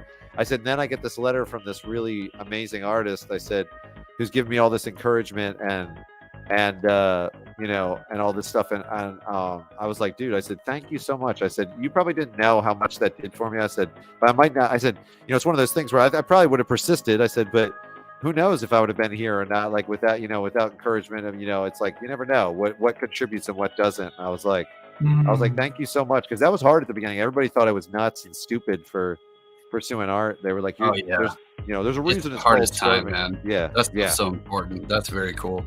Yeah. So it was really cool to be able to tell him that, you know, and relay that to him. Like he's done so much for the artistic community, more than he can even probably perceive, you know. That's so amazing. yeah, cool dude, really cool, man, really cool. I love him to death. He's such a sweetheart too. He's such a sweetheart, really nice guy. Have you met any of like your artistic heroes that you were just stupidly nervous or like intimidated to actually go up to and like ask a question or kind of he chat was with? one. I'm not the type to get nervous, like ever, like, you know. I'm not the type at all to get nervous, but he made me nervous to go talk to him like that. Well, and plus, because I felt like kind of touched by it, and I didn't want to get emotional. I didn't want to get it weird, get emotional, but it was like, you know, so but so I was like, so I was nervous to talk to him. Pretty much, like, yeah, you know, it's funny, like art people, I get more nervous for, but celebrities, like regular celebrities, like I've seen them in the wild, and I'm like, no, I'm like, I don't get nervous for them at all. Like, I don't even care. Like, I'm like, you know, like movie celebrities or stuff like that. Like, I go up and talk to them, and what's up, dude? I'll be like, how you doing? Or whatever. And they're like, good. I'm like, how's your day going? Like, I just talk to them about stuff like that. I don't even mention movies. I don't say anything to them about movies. I just go up and say, what's up? You know, and I don't even acknowledge the fact that they're, you know, like, because I don't know. Like, I guess it's in my field. I guess that's why. Yeah.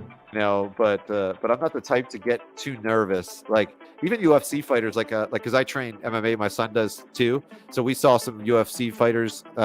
We see them actually coming to our gym in and out now quite a bit. There's a lot coming in, but I was nervous to spar this one guy. I sparred this one. He let me spar him. That's how I would say it, you know, for sure. But I was nervous to do that. But to talk to them, I'm not nervous at all. But yeah, with certain artists, like, man, I would be nervous. I would be nervous. Like, yeah, I'm trying to think. Like Kim Jong-gi, like I got on a call with him when he was still alive. I was like, you know, I was like, oh, that's cool. Kim Jong-gi's on here. I thought that was cool. And, I kind of felt a little bit of it there, and you know, I don't know. Yeah. So but like I said, I'm not the nervous type. I'm kind of just like the bull in the china shop type, unfortunately. But you know, that's great. That's a great analogy. So I'm always like, hey, how you doing? Actually, you know that job I was talking about where I worked and there was all those rich people. There's a funny story about this because I was at this event and man, you know, they had this opera singer come in. And we were like in this hall and she was singing like full voice and it was real awkward and weird because she wasn't on stage. She was just singing for us like in this, and it was like full voice and it just felt really weird. Like it's hard to explain, but she was just out there. It was like an awkward situation and everybody kind of felt it. I could tell because everybody kind of clapped and she was really good, but it's like taking it out of the context of a theater with an opera singer just makes it super weird. Like if somebody in your living room starts singing opera, it's just very odd, you know. So I was a young guy, I was like 21 or something, and so I see this guy standing by himself and I like wasn't really talking to anybody. So I go over to this guy and I was like, hey dude, I said, how about that just like this too, I was like, hey dude, I said, how about that opera singer? I was like, that was awkward, wasn't it? I was like, that was weird. And I said, I know what they're trying to do. I was like, but it's so weird, you know. And he looked at me like a little bit like at first, then he started laughing. So anyways, I'm talking with this guy and I look back over and my boss, like a bunch of my bosses are like looking at me and they're giving me like the, like, stop, like come over here sign, like, no, get over here. What are you doing? What are you doing? And I was like, what? I was like, what? So I said, sorry, 1 sec, I'll be right back. And I go over there and they said, you're not allowed to talk to him. And I said, talk to who? And they said, you know, Abramson right there, like Mr. Abramson. And I was like, who's Abramson? And they were like, they like slapped their foreheads. They're like, what the heck? Like this kid. And they're like, he's the guy that donated $150 million this year to the cancer center or whatever. And I said, well, he's really nice. And they were like, you're not allowed to talk to him. I said, I can't go back and talk to him. And they were like, no, they're like, you could like, basically like you could jeopardize the whole account. Like, you know, and so I look over at him and I put my hands up in the air. And I go, sorry, like that. And he kind of waved in the air. He said, it's fine. Don't worry about it. No worries. And I was like, man, this poor guy, like, you know, I can't, like, nobody can talk to him. Like he's, you know, they're just using him for money, you know, but it was like, for me, I just went and talked to him. I was like, he's just a person, you know, he's just a person. Like, in fact, he was like, I felt sorry for him because he's over there by himself. Nobody's talking to him. It must be lonely to be that successful and rich. Like when everybody wants something from you, it must be really tough. Like you probably can't talk to a lot of people because they all act weird or they all, sure. You know, I don't know, man. Yeah, it's funny. Like it must be hard. You'd have really broken the ice. Like, what's that? You'd have really broken the ice. Like it was chilled already. Like, yeah, I know. And I felt like record of like.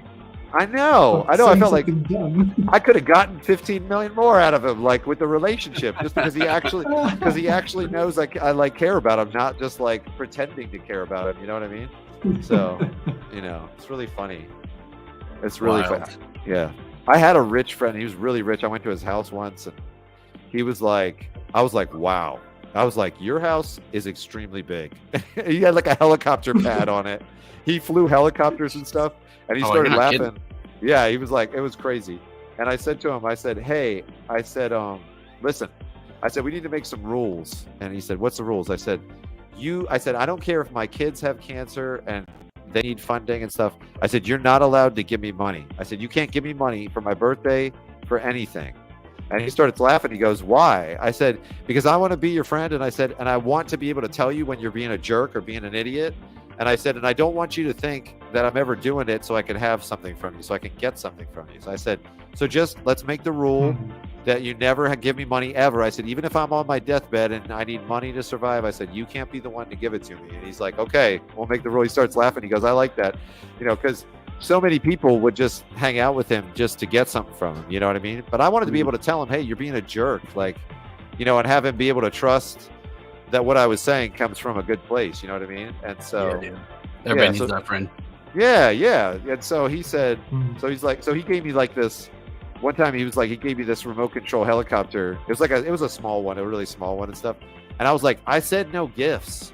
And he's like, I got this for free from this and this. And I was like, dude, what are you doing to me? I was like, don't do this, you know? And he's like, no, it's fine. I got it for free. And I was like, okay. I was like, this is it. I was like, don't get me anything else. It was like, so it was always like a running joke. Like it was funny. Yeah. But I would split it with him when we went out to eat and stuff. I would split it with him every time. Because I was like, no, we're not doing that. I was like, you know, we're not doing that. So I wouldn't want that if I had money. Like I wouldn't want everybody to look at me when the check came every time. It would be really annoying. So yeah, especially if you just found money today. It'd be different if you were always rich. And yeah. But yeah. But before I gotta jump out of here to move on to some other stuff. But just want to say thanks, guys. This has been an awesome hang. Oh, this has been a blast, man. This has been a blast. Super fun, super cool. Yeah, really good. When are we stopping? When do we stop on this one? It just goes on forever. We just goes on. Let's do it. Whenever we. No, I'm just kidding. That's great. Let's do it. We've passed time, technically speaking. No, actually. Yeah. Awesome. That's great. We're having fun. Yes, for sure. I shared, Jonathan, I shared your website. Some of the guys were asking for your cool. link. Was it in the chat, Ryan? Did you see it? Let me see. Yeah, I shared the link for the website, for John's website. Oh, thanks, guys. Yeah, that's like, man, I need to update my website like so much. Sorry, I know everybody says it, but I need to update my website so bad. It's been a long time. Yeah, no worries.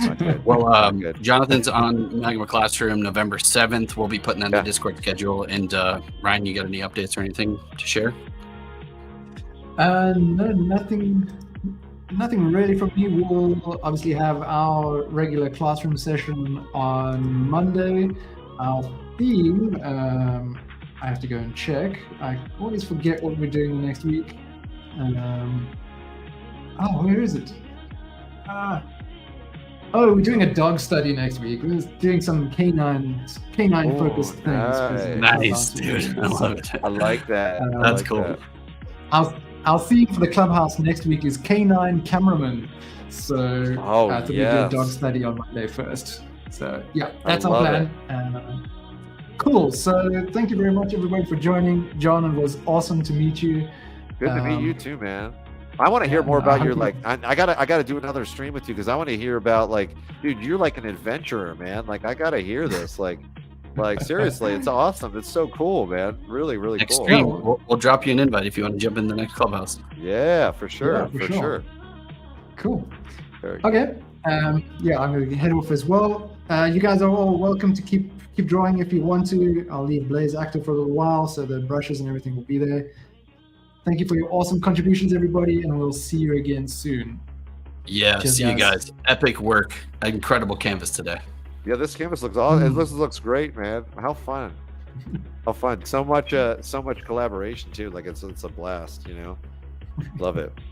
Really cool. Outro sequence.